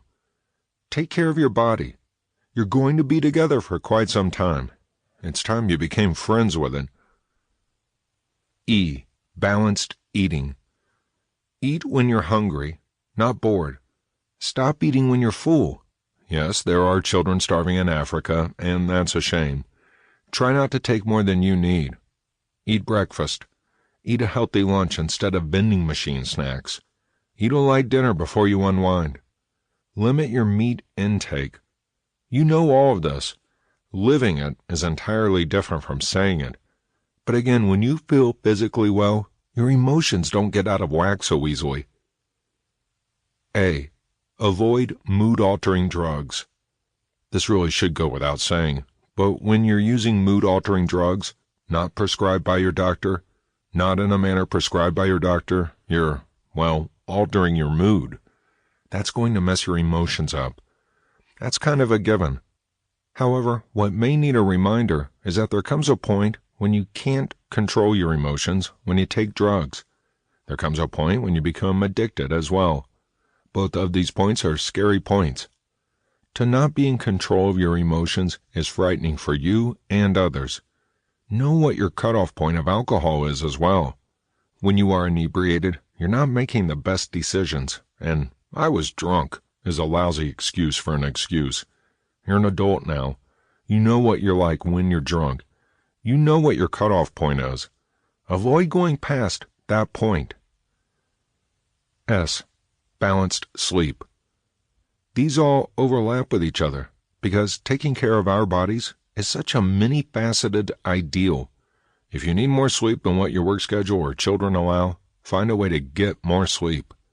Just downing more caffeine is only a Band-Aid fix, and actually does more harm in the long run. Cut back on watching television, or go to work earlier in the morning so you can sleep earlier at night, or whatever works for you. Find a way to make it work. Stop procrastinating on projects. Listen to your body. E. Get exercise. If all you have time for is work, take the stairs instead of the elevator. Take a walk around the building after lunch. If you watch TV every night, swap a few of those nights for swimming or walking around the neighborhood. You really do feel better when you exercise. Build up to 20 minutes a day. When your body is healthy, you're less inclined to be susceptible to an emotional roller coaster. Using mastery. Using the mastery skills in this section will help you achieve wise mind. When you practice wise mind, when the seas of life are calm, it will be easier to bring to mind those skills during turbulence. Doing something that makes you feel a little better every day helps relieve stress and inspire confidence. Attaining confidence helps reduce stress in stressful situations, as well as everyday situations. Taking care of yourself helps you to stay grounded, so that when crap happens, and it will, you can keep your cool and maintain a consistent level of emotions. Build positive experiences. Building positive experiences is necessary for emotion regulation, and that we need a well of positives to draw from when we're running on empty. Many experiences are wonderful at the time, and then we later may not be friends with the people we had the experience with. Do not let that mar the memory. Remember who they were when you made the experience together. There are two important categories in which to build positive experiences: the short term and the long term. Short term.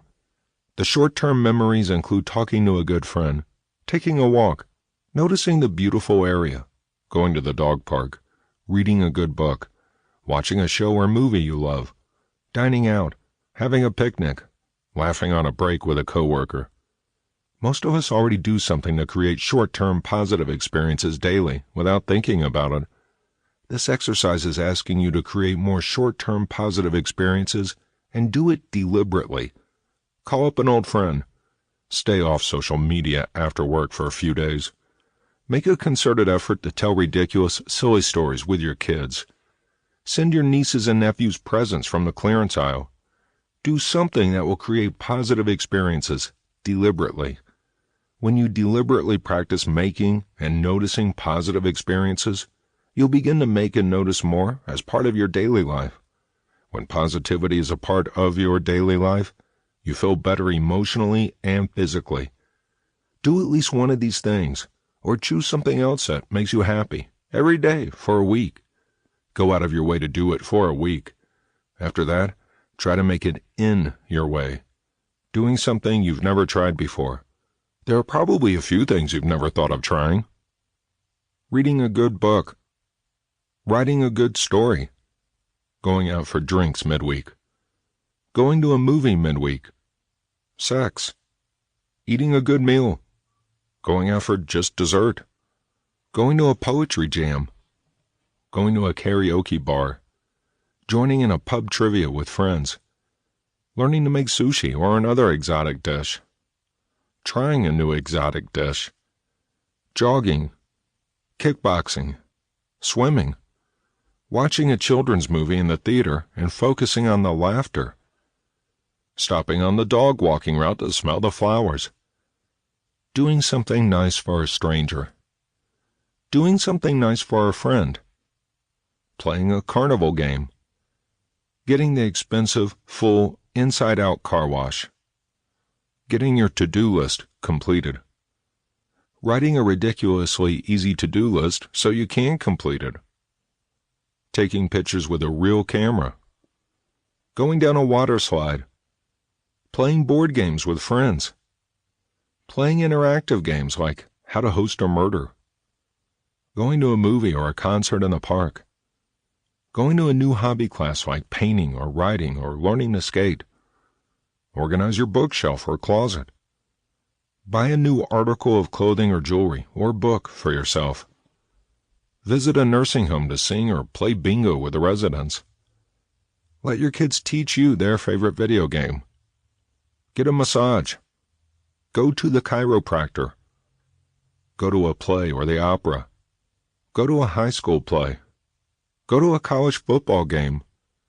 Drive to a different city for dinner with a friend.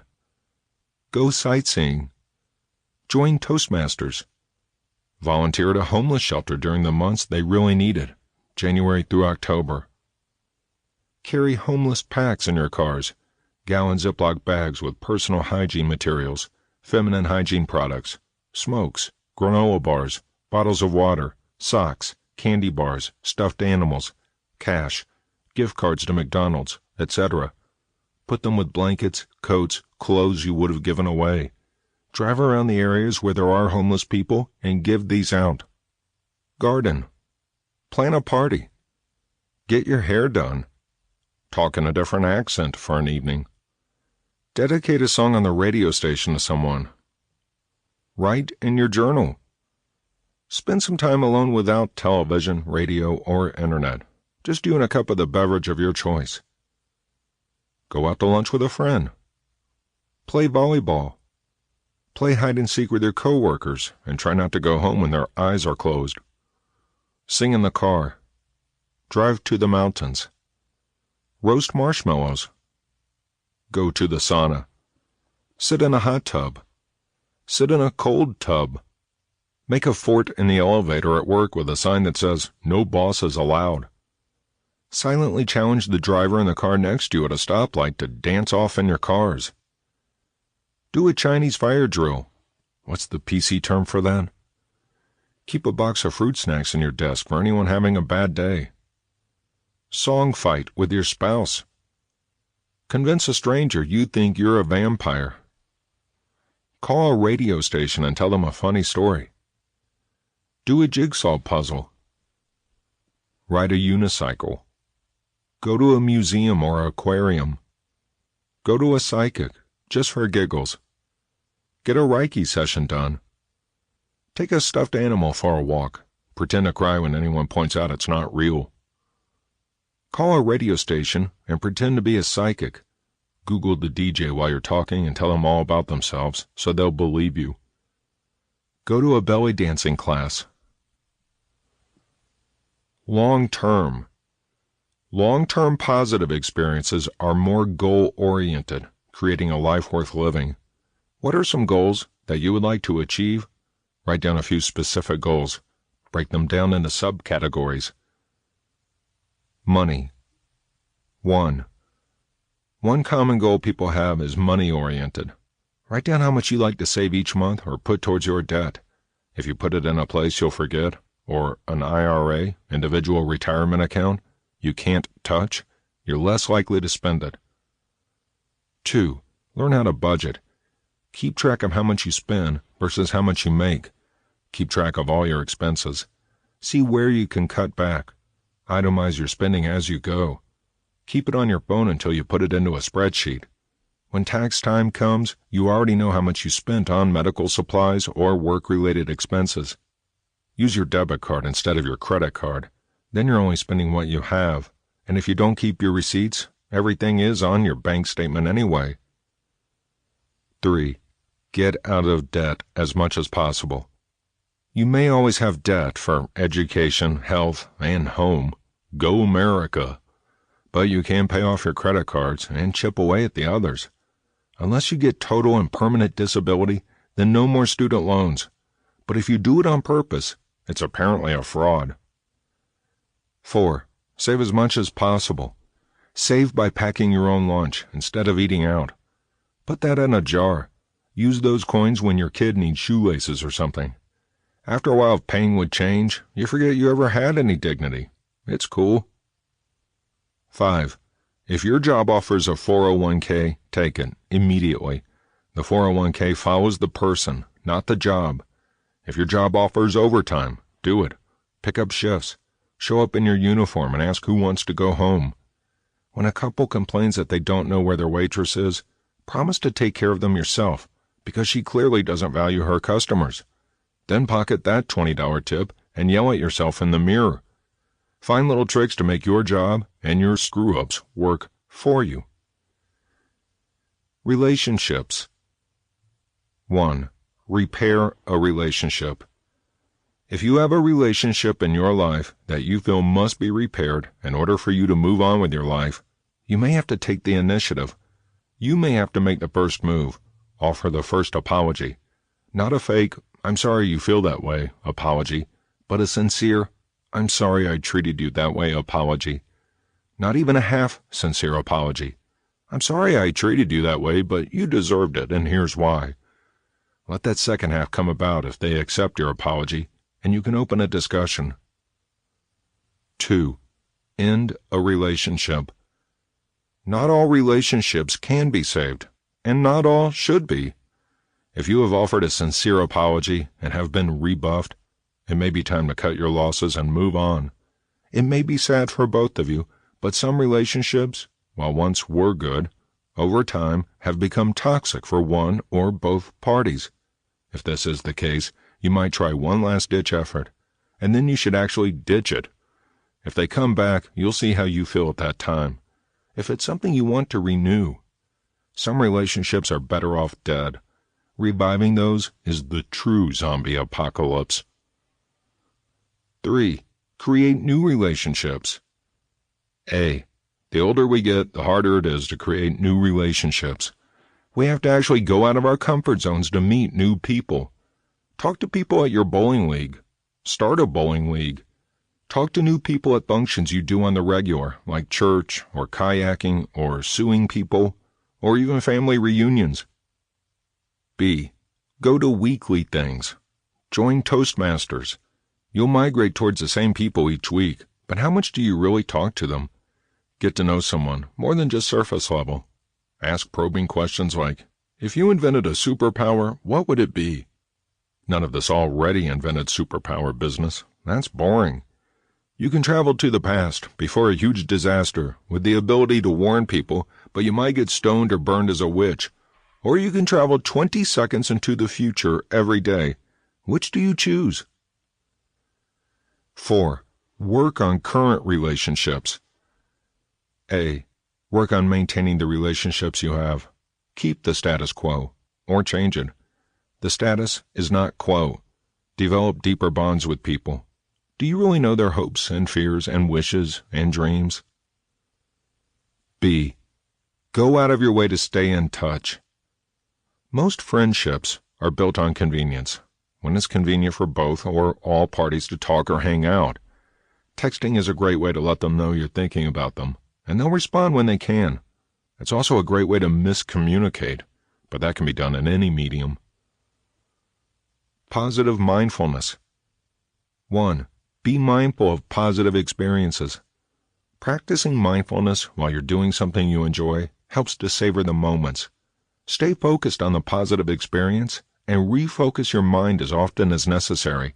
This will get you in the habit of mindfulness and focusing on the positive aspects of the day or the moment. The more we focus on something, the more we notice it. That's just how our brains work. That's not to say it is actually more prevalent, but it is certainly more prevalent in our minds, which is where we have to live, so we may as well learn to enjoy the company. 2. Be unmindful of worries. Distract yourself from thinking you don't deserve this happiness, or when the positive experience will end, or what chores need to be done elsewhere. Distract yourself from thinking about what awaits you at the end of the positive experience, or worrying about how much money you're spending on it. If you're at the circus, for example, instead of thinking, I don't deserve to be enjoying this, focus on your surroundings. Children laughing, cotton candy, the rides, the clowns. Unless you have a deep fear of clowns, you might not want to focus on them then. Damn you, Stephen King. 3. Practice. There is a lot of material in this section, and no one expects you to conquer it overnight. You shouldn't either. Like any habit, it needs to be practiced before it becomes an actual habit, and then it still needs to be practiced. Be mindful of positive emotions. Get in the habit of noticing your emotions and recognizing if they're negative or positive. When they're negative, get in the habit of not dwelling on them. When they're positive, get in the habit of being mindful of the actual emotion. I'm happy right now. It feels warm. It feels calm. Describe how the emotion feels to yourself, instead of getting caught up in why you're happy or peaceful or what have you. Using the opposite to emotion action. What actions do you do with negative emotions? They're probably the go-to actions, pre-programmed by your psyche.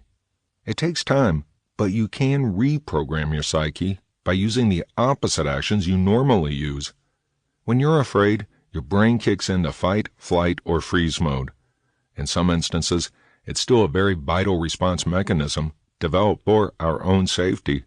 In other instances, the response mode has been passed down from our hunter-gatherer ancestors and serves no real purpose today. For example, test anxiety. It's real.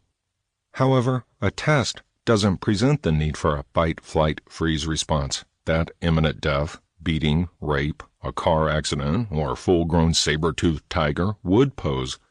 However, the reaction is still the same, and we don't get to choose our subconscious reactions, but we do choose our conscious actions. In the test anxiety example, try giving yourself many practice tests to lose anxiety. Perhaps your fear is roller coasters. Go more often with someone you feel safe with to desensitize you. Try to desensitize yourself to the fear. If your fear is clowns, go to McDonald's more. No need to hang around real clowns. Those freaks will eat you in your sleep. If your reaction to anger is to yell and throw things, step away from the situation that makes you angry and work on breathing exercises. Unless you're driving, then just work on breathing exercises. If a particular person or politician makes you angry, try to find the small amount of truth they may have said in order to gain sympathy or empathy, or at the very least, not hatred. Scratch that. Turn off the television. Work on that with a real person in your life rather than a politician. If your go-to reaction to sadness is self-isolation, take the opposite approach. Get out in the community and volunteer. Go out with your friends. Go to an ice cream store by yourself just to get out of the house and have some ice cream. If you're feeling shameful, the first question to ask yourself is, why am I feeling like this? Is it because you did something you're ashamed of? Admit it to yourself and your haters, then move on. The longer you deny it, the longer it draws out the feeling and adds further negative emotions to it, like anger. If you've done nothing wrong, but are being dragged through the mud for pointing out someone else did, welcome to the patriarchy. Even males can be oppressed by it. Just hold your head high and live your life. People will soon see who you really are, and those who don't see it often filter out. Let them. Guilt works in many ways the same as shame. If you need to offer a sincere apology, do so. Your refusal to do so, whether it's accepted or not, whether they've offered one or not, whether they actually deserved whatever action you need to apologize for or not, that's all irrelevant. Your refusal to do so only draws the time out longer and drives the wedge in further. The opposite reaction works best when the emotion does not fit the scenario. If you should be angry at something, it's still best to breathe deeply and assess the situation calmly. However, the other person is allowed to know you're angry. If your anger motivates you toward positive change, so much the better. Chapter 8. Interpersonal Effectiveness. Using Objectiveness, Effectiveness. Dear man. D. Describe. Describe the event using facts only. Do not use emotions. Let it speak like a police report if you do use emotions. Patient seemed upset. It works better to sound like a police report if you talk in the third person. However, don't take this habit in the real world. That's just confusing. Don't make a request or dry beg. Dry begging is saying obnoxiously passive-aggressive things like, I really need $30, or, wow, that cake looks good. I wish I had some. The best response to dry beggars is, yep, you do. Or it could be, yep, it is. If they really want it, they'll get around to asking like an adult. It might go like this. Say you're from a religious family, and your teenager decides not to go to church. You might reply, I've noticed you don't like church. Let's discuss the options of staying home. This is important so that the other party understands clearly what the situation is before you ask anything, entreat, or make an executive decision. E. Express. Express yourself with I feel or other I statements. These types of statements help the speaker take accountability and prevent the listener from immediately going into defense mode. Let's go back to the teenager staying home from the church example. Now you might say something like, I feel like you should believe what I believe, but I know that you're your own person, separate from me, and I can't force my beliefs on you. I would like you to come to church with us, because my worry is you won't be productive at home. This is important so that the other party understands where you're coming from when you express how you feel about the situation you've just described. A. Assert. Assert your position by either directly asking for what you need or stating your position clearly. Don't beat around the bush.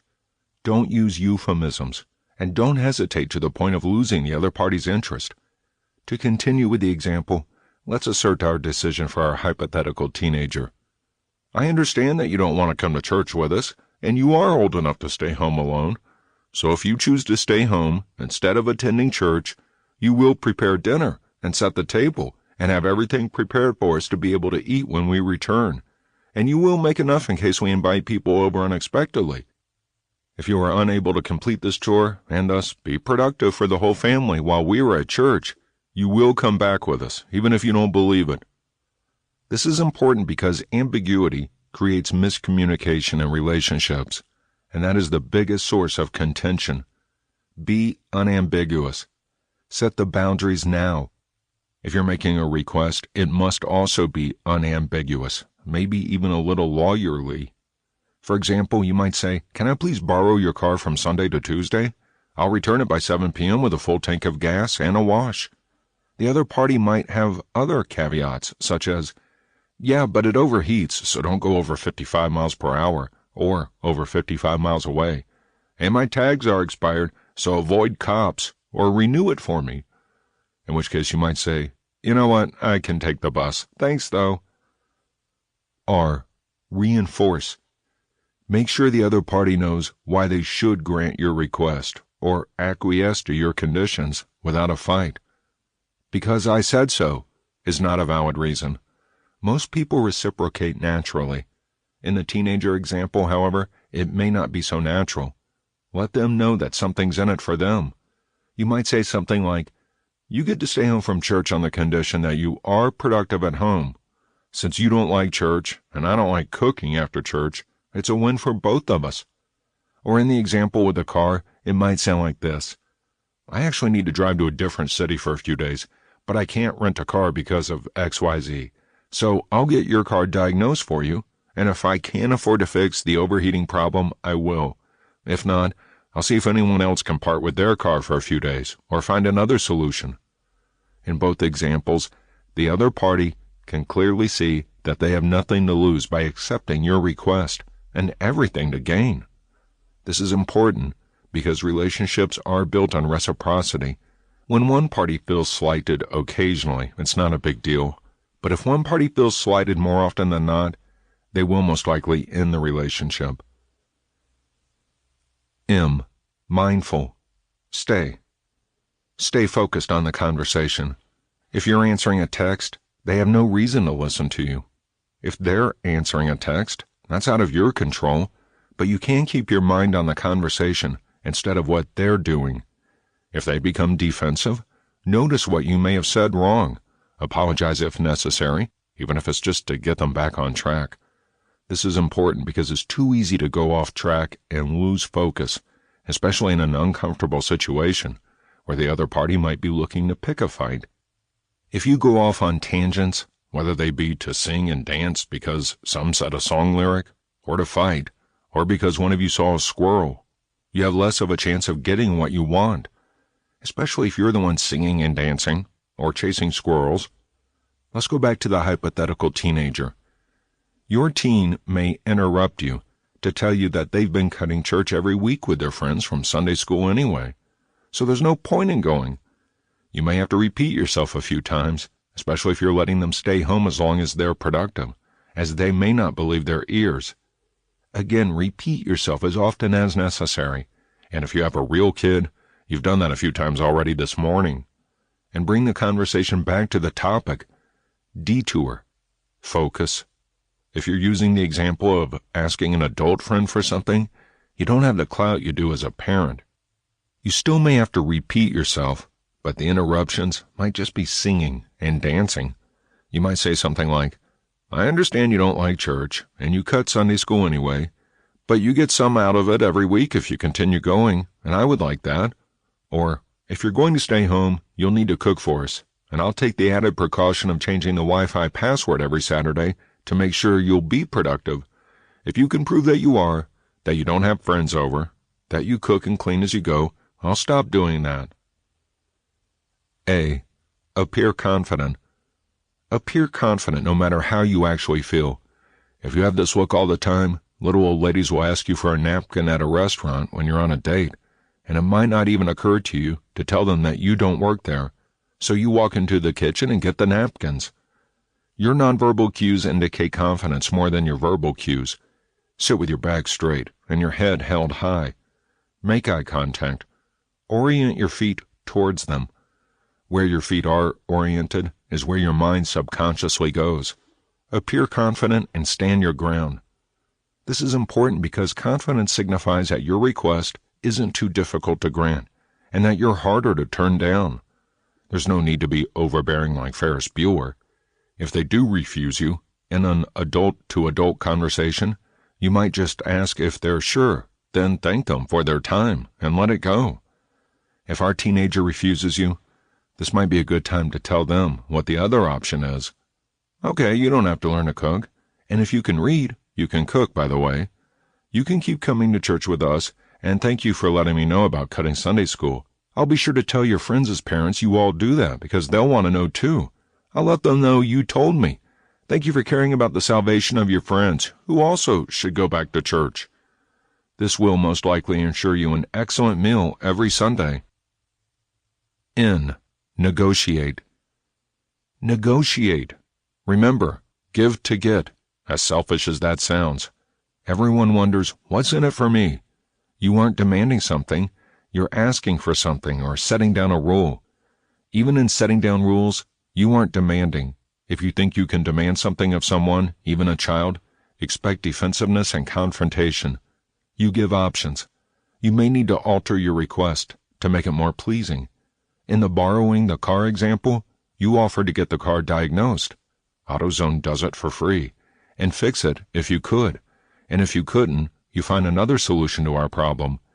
This is important because building relationships may or may not be the most important reason we spend a few decades on this planet, but it certainly takes up most of our time.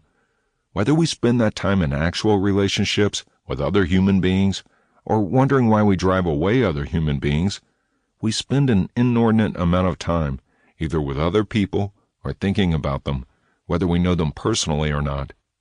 So if we spend our energy browbeating others and expecting them to kowtow to us, that only works if you have money, and even then not everyone likes you, even if you somehow win elections. Mere mortals, without insane amounts of money, can't behave like that. We have to negotiate and play nice. Going back to the example of the teenager, this is pretty much already a negotiation. They still refuse to go to church or cook, and they tell you they don't care if you call their friends' parents. They really do. This is when you pull out your phone and look up the numbers of the kids' parents, who you probably know, at least by name already. Google white pages are great. Some rules are not to be negotiated. If, however, you start the conversation with trying to force them to go to church, this idea is a perfect negotiation, and now it seems, to them, that you've given in some. But for example's sake, you do try to negotiate. You might say, okay, if you don't come to church with us on Sunday, you still need to be productive at home. Would you rather have a list of chores to do? What is your suggestion to being productive, other than homework? Because I don't want you deliberately putting it off until Sunday. This approach helps your child feel like they have a say, like their voice is heard and not invalidated. If you start off demanding they go, then negotiate to this. You can offer it as a suggestion. And ask which of your suggestions they like best.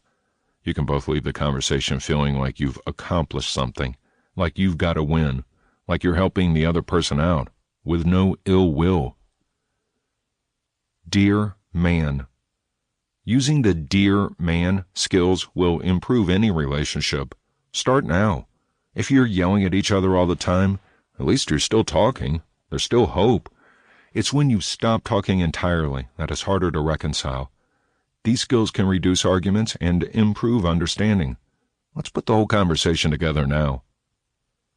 Describe. I've noticed you don't like church. Let's discuss the options of staying home. Express. I feel like you should believe what I believe, but I know that you're your own person, separate from me, and I can't force my beliefs on you. I would like you to come to church with us, because my worry is that you won't be productive at home. Assert. I understand that you don't want to come to church with us, and you are old enough to stay home alone. So if you choose to stay home instead of attending church, you will prepare dinner and set the table and have everything prepared for us to be able to eat when we return, and you will make enough in case we invite people over unexpectedly. If you are unable to complete this chore and thus be productive for the whole family while we are at church, you will come back with us, even if you don't believe it. Reinforce. You get to stay home from church on the condition that you are productive at home. Since you don't like church, and I don't like cooking after church, it's a win for both of us. Mindful. Stay. I understand you don't like church, and you cut Sunday school anyway, but you get some out of it every week if you continue going, and I would like that. Or, if you're going to stay home, you'll need to cook for us, and I'll take the added precaution of changing the Wi-Fi password every Saturday to make sure you'll be productive. If you can prove that you are, that you don't have friends over, that you cook and clean as you go, I'll stop doing that. Appear confident. Okay, you don't have to learn to cook, and if you can read, you can cook, by the way. You can keep coming to church with us, and thank you for letting me know about cutting Sunday school. I'll be sure to tell your friends' parents you all do that, because they'll want to know too. I'll let them know you told me. Thank you for caring about the salvation of your friends, who also should go back to church. Negotiate. Okay, if you don't come to church with us on Sunday, you still need to be productive at home. Would you rather have a list of chores to do? What is your suggestion of being productive, other than homework? Because I don't want you deliberately putting it off until Sunday. Using relationship effectiveness. Give. Give is the DBT acronym used for obtaining and maintaining relationships. This is difficult for many people, but more so with people living with mental illnesses. G. Be gentle.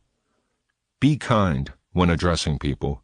It seems we're much more capable of being kind to complete strangers and people we work with, but don't really like, than people we actually love. If you have a difficult topic to address with a loved one, be conscious of your tone of voice, facial expressions, body posture, and other nonverbal cues we all send every day. Be able to take no for an answer from the dear man approach. Again, this is a conversation between adults and not your hypothetical child. They have every right to say no without being guilted, judged, manipulated, or begged.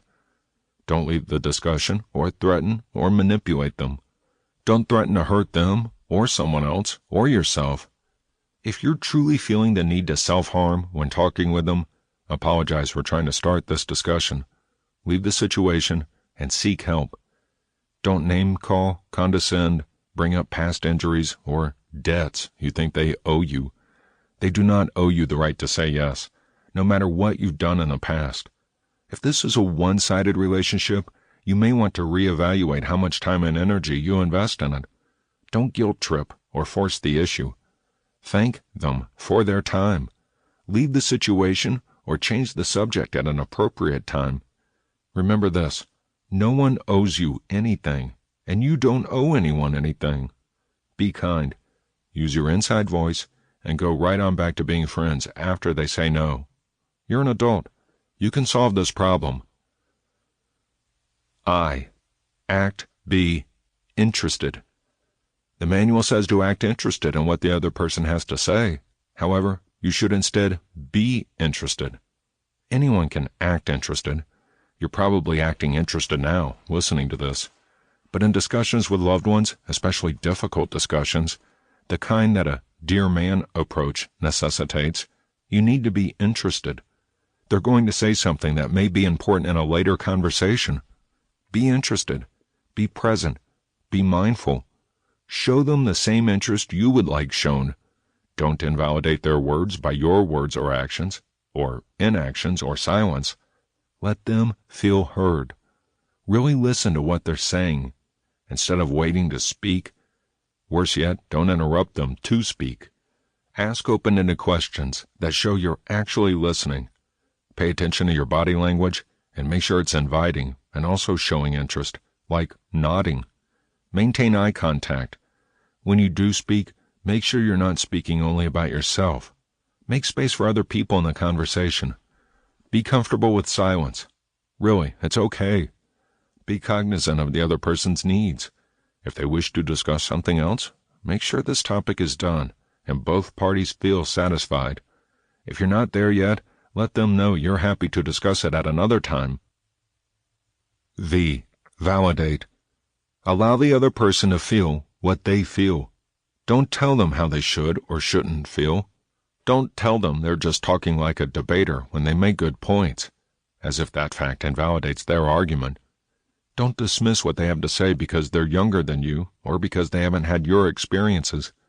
Let them know you understand where they're coming from, even if you don't agree with their point. I totally understand why you think that now. Thank you for explaining it like that. I still don't agree, but I'll stop trying to change your mind on the matter. Try to determine what part of your request the other person is uncomfortable with.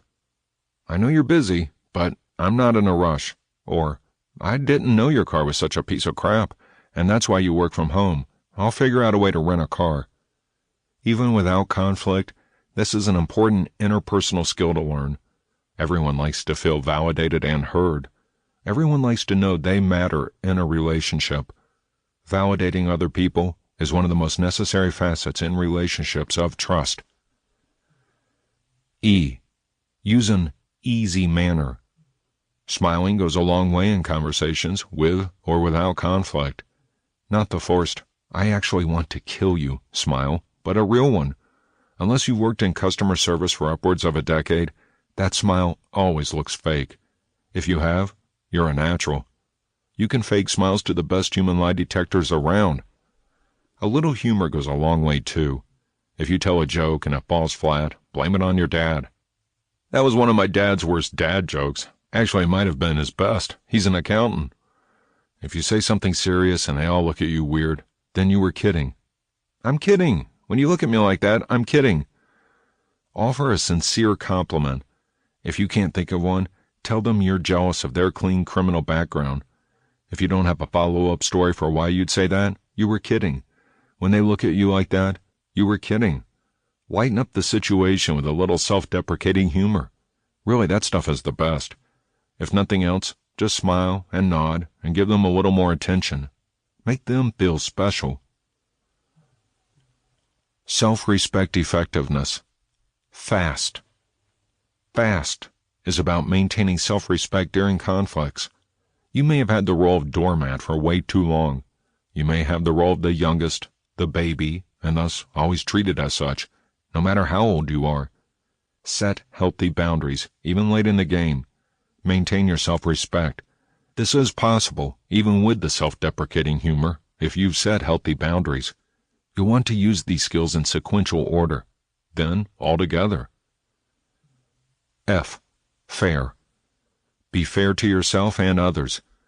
Those with borderline personality disorder usually also have anxiety and depression. Mental illnesses are like potato chips. You can't have just one. One of anxiety's favorite pastimes is to make every decision, action, reaction, everything that happens, completely catastrophic, apocalyptic, no coming back. It's great fun. Here's a little trick. Name your anxiety. Use a fictional character you hate. If you use a real person you hate, it'll increase your anxiety. When you get these crazy end-of-the-world scenarios building up, say, Umbrage, go away, or whatever you named it. That helps to separate yourself from the anxiety and helps you recognize you're not freaking out. Your anxiety is. Be fair in both thoughts and actions. Instead of thinking the other person is the worst person on the planet, or you're the dumbest person ever born, redirect your thoughts to something fairer, then focus on the subject again. Find the elements of truth in their argument. Ask clarifying questions if you can't. Get to a point where their argument makes sense to you. You don't have to agree with it, but now you understand it, and you may even agree with elements of it. A. No apologies. This isn't to say don't apologize when you're in the wrong. When you're in the wrong, absolutely apologize. This isn't to say don't apologize when you're not in the wrong.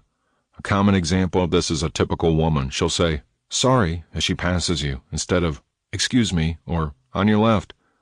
When you're resolving a conflict with someone, you might be tempted to apologize just to get it over with and accept blame when it doesn't belong to you.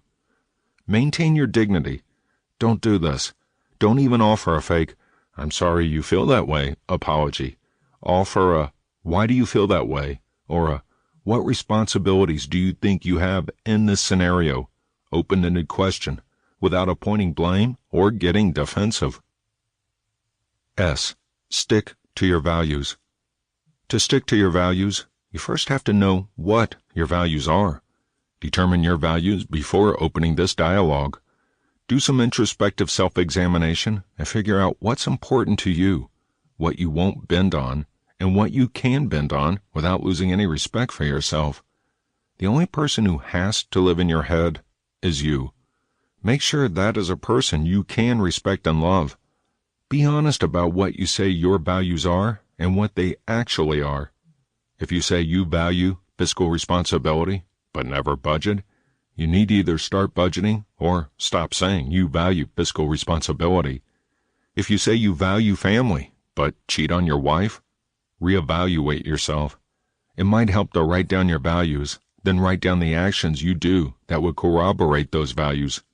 This might help you to determine your values. After you know what you stand for, keep standing. T. Be truthful. Be truthful with yourself and others.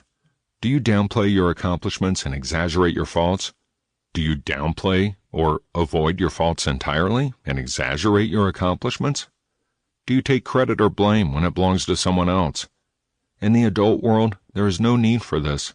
You will be viewed as more honest among others if you can be honest with yourself. Are your words true? Will your version of a story closely match other people's? Are you as objective as possible about yourself and others? Using these steps will allow you to maintain your dignity. You may not be pleased with the outcome of the discussion, but you can walk away with your head held high. Think. These are the basics of dialectical behavior therapy. Using these steps will help in interpersonal relationships with or without conflict. There is a newer acronym, not widely known, but it is useful in interactions with conflict. It's called THINK, and its purpose is to help you reduce negative emotions towards others. T. Think. Think about the situation from all angles. Think about it from the other person's point of view. Try to step into their shoes. Do they view you as unreasonable as perhaps you view them? Listen to the words coming out of your own mouth with an objective mind. H. Have empathy. This is where you really try to walk around in their shoes, as Atticus Finch would say. What else is going on in their lives that might make them behave like this? Their behavior towards you might not be entirely about you. What does it feel like to be them? Let yourself feel their emotions for a moment. I. Interpretations. Interpret and misinterpret their behavior. Try to figure out why they might be behaving this way. Start with outlandish ideas to firstly open your mind, and secondly, realize how outlandish it sounds so you can come close to what might be a reality. For example, you might start out with this assumption and lead yourself to less outlandish ones. She's a test subject to see how mean she can be and is getting paid for this behavior. She's a test subject to see how mean people can be to her, but it's a double-blind study, so she doesn't know why she's getting paid or why a particular person is horrible to her, and she's reacting to that. She's not involved with any test about meanness, but just enjoys doing it for free. Her kid got called to the principal's office again, and she's sick of missing work for him and doesn't know what she's doing wrong. She's tired and having a bad day, bad week. I should just tell her she's doing a great job and not let it get to me. The point of that exercise is to bring your anger down enough to be able to do the next 2 steps. In. Notice. Notice the other person. Notice if he or she looks tired instead of angry. Notice if he or she has a lot on their plate. Notice if you are inadvertently adding more. Notice if they smile at you, even if you're not on good terms. Hopefully you smile back, but you don't have to do anything just yet. Just notice. K. Kindness. This doesn't mean forgive and forget. This doesn't mean that if they apologize you can go back to treating them poorly, nor can they do that to you. It just means be kind. You may need your space for a bit. Instead of saying, leave me alone, I don't want to talk to you, try saying, what you said really hurt and I need some time to process it, so I need some space for a little bit, please. This will give you a much better response, and when you're ready to talk to them again, they'll be more willing to express in a civil manner why they said what they said or did what they did, and maybe they'll apologize, and maybe they won't. In the end, what's important is that they will have nicer feelings towards you. This skill set could be determined as an interpersonal distress skill set. Like all the acronyms we've discussed, you won't become a master of any of these overnight. They all require daily practice and self-reflection. There's one more thing to add to this extensive list of improving interpersonal relationships. It's not an acronym, and it's not found in any text read during a master's degree in interpersonal communications. It's THANK. Just thank the other person for something every day. It might be small. It might be something they should do because they live there too. If, for example, your husband takes out the trash every day, start thanking him. If your wife is a stay-at-home mom, start thanking her for the million thankless things she does every day. A simple act of gratitude will get you far, even just something like, hey, I don't know what your job entails, but I know it's hard, so thanks for letting me work.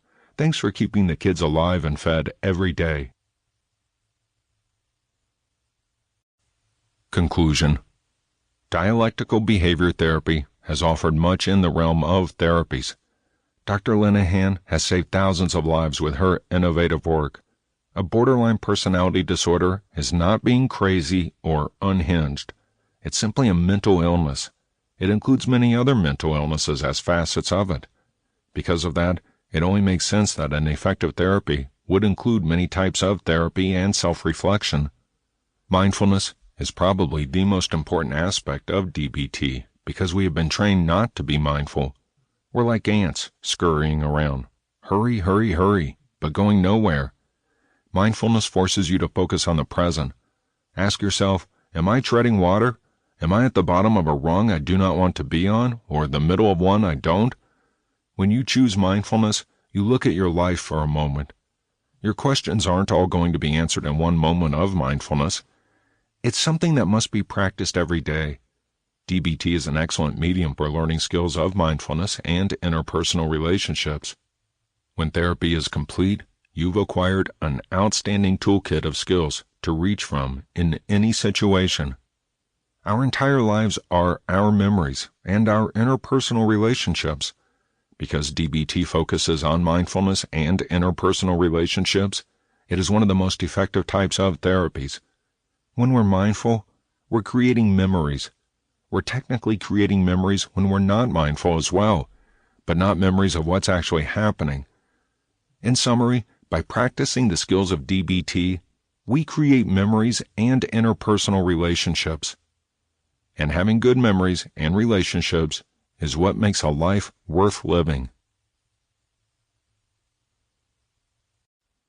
We would like to share with you a free sneak peek into another book by Stephen Turner that is available in audio format that we think you will really enjoy.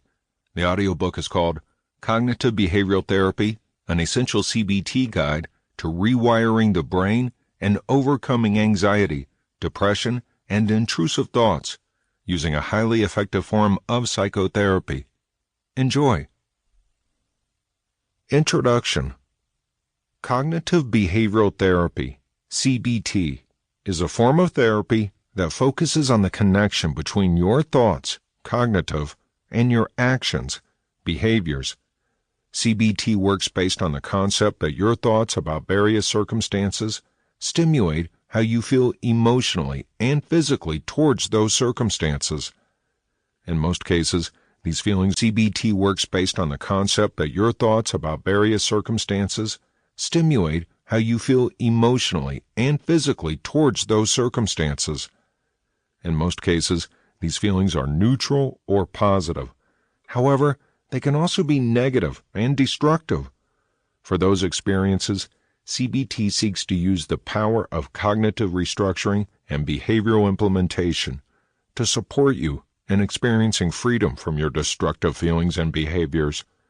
CBT was originally proposed in the 1960s by Dr. Aaron T. Beck, who was a psychiatrist at the University of Pennsylvania. Dr. Beck studied and practiced psychoanalysis and had conducted several tests on the psychoanalytic of patients who were suffering from depression.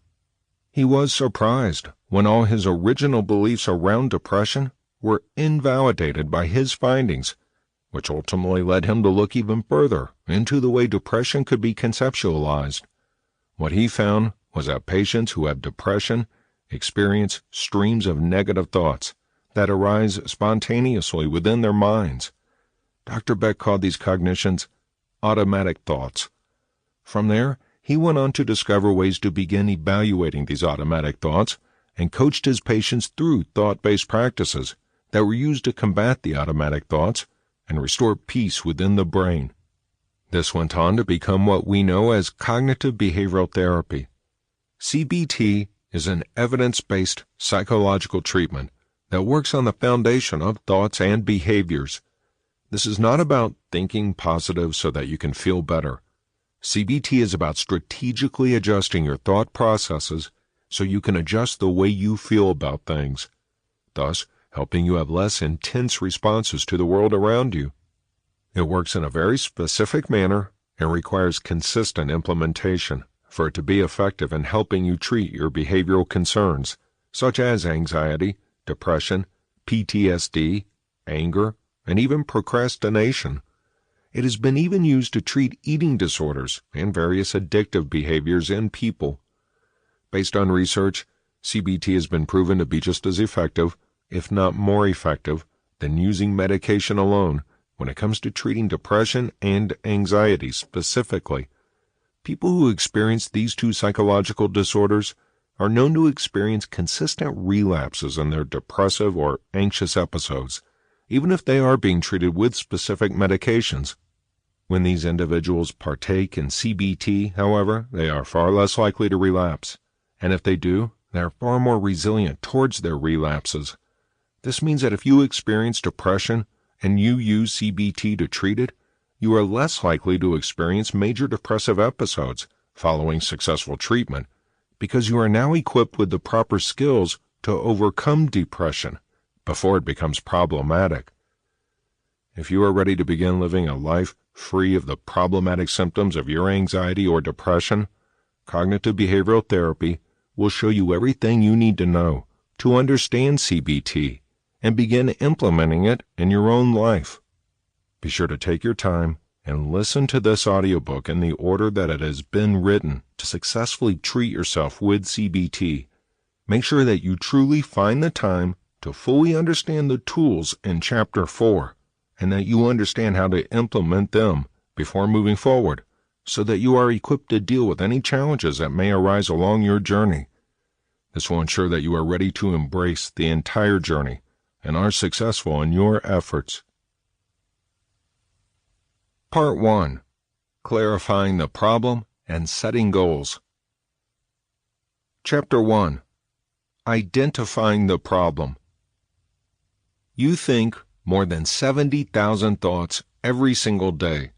Your thoughts are a constructive tool developed by your mind to support you in interpreting the world around you, making sense of what is happening, and interpreting events taking place in your environment. The number of thoughts that you experience in a day is so high that you likely don't even realize that you are actively thinking most of the time. While you experience it happening, you are most likely not staying consciously aware of your thoughts' processes and patterns and what they are telling you. As someone who is seeking to experience healing within your mind, it is important you realize that your thoughts are not factual statements regarding the world around you or the events that are taking place. Instead, they are merely interpretations. The reality is that your thoughts are actually electrochemical impulses that take place within your brain. This means that the thoughts and emotions you experience in response to the world around you are not factual representations of the world around you, but instead representations of your perception of the world around you. For example, if you were in an environment that was dark and had few people around, you might interpret that environment to be a dangerous place. However, if the environment were, in fact, safe, then the only reason it would be considered dangerous is that you have perceived it to be that way, not because it actually is. What you think about something is the foundation upon which emotions are created, not what that something actually is. How each individual person thinks about the world around them and what emotions arise from various experiences or situations depends on many different factors. Things such as your previous experiences, your culture, your upbringing, any religious beliefs that you might have, and your family's values all impact how you interpret the world around you. Because of this, not everyone is going to interpret the world in the same way.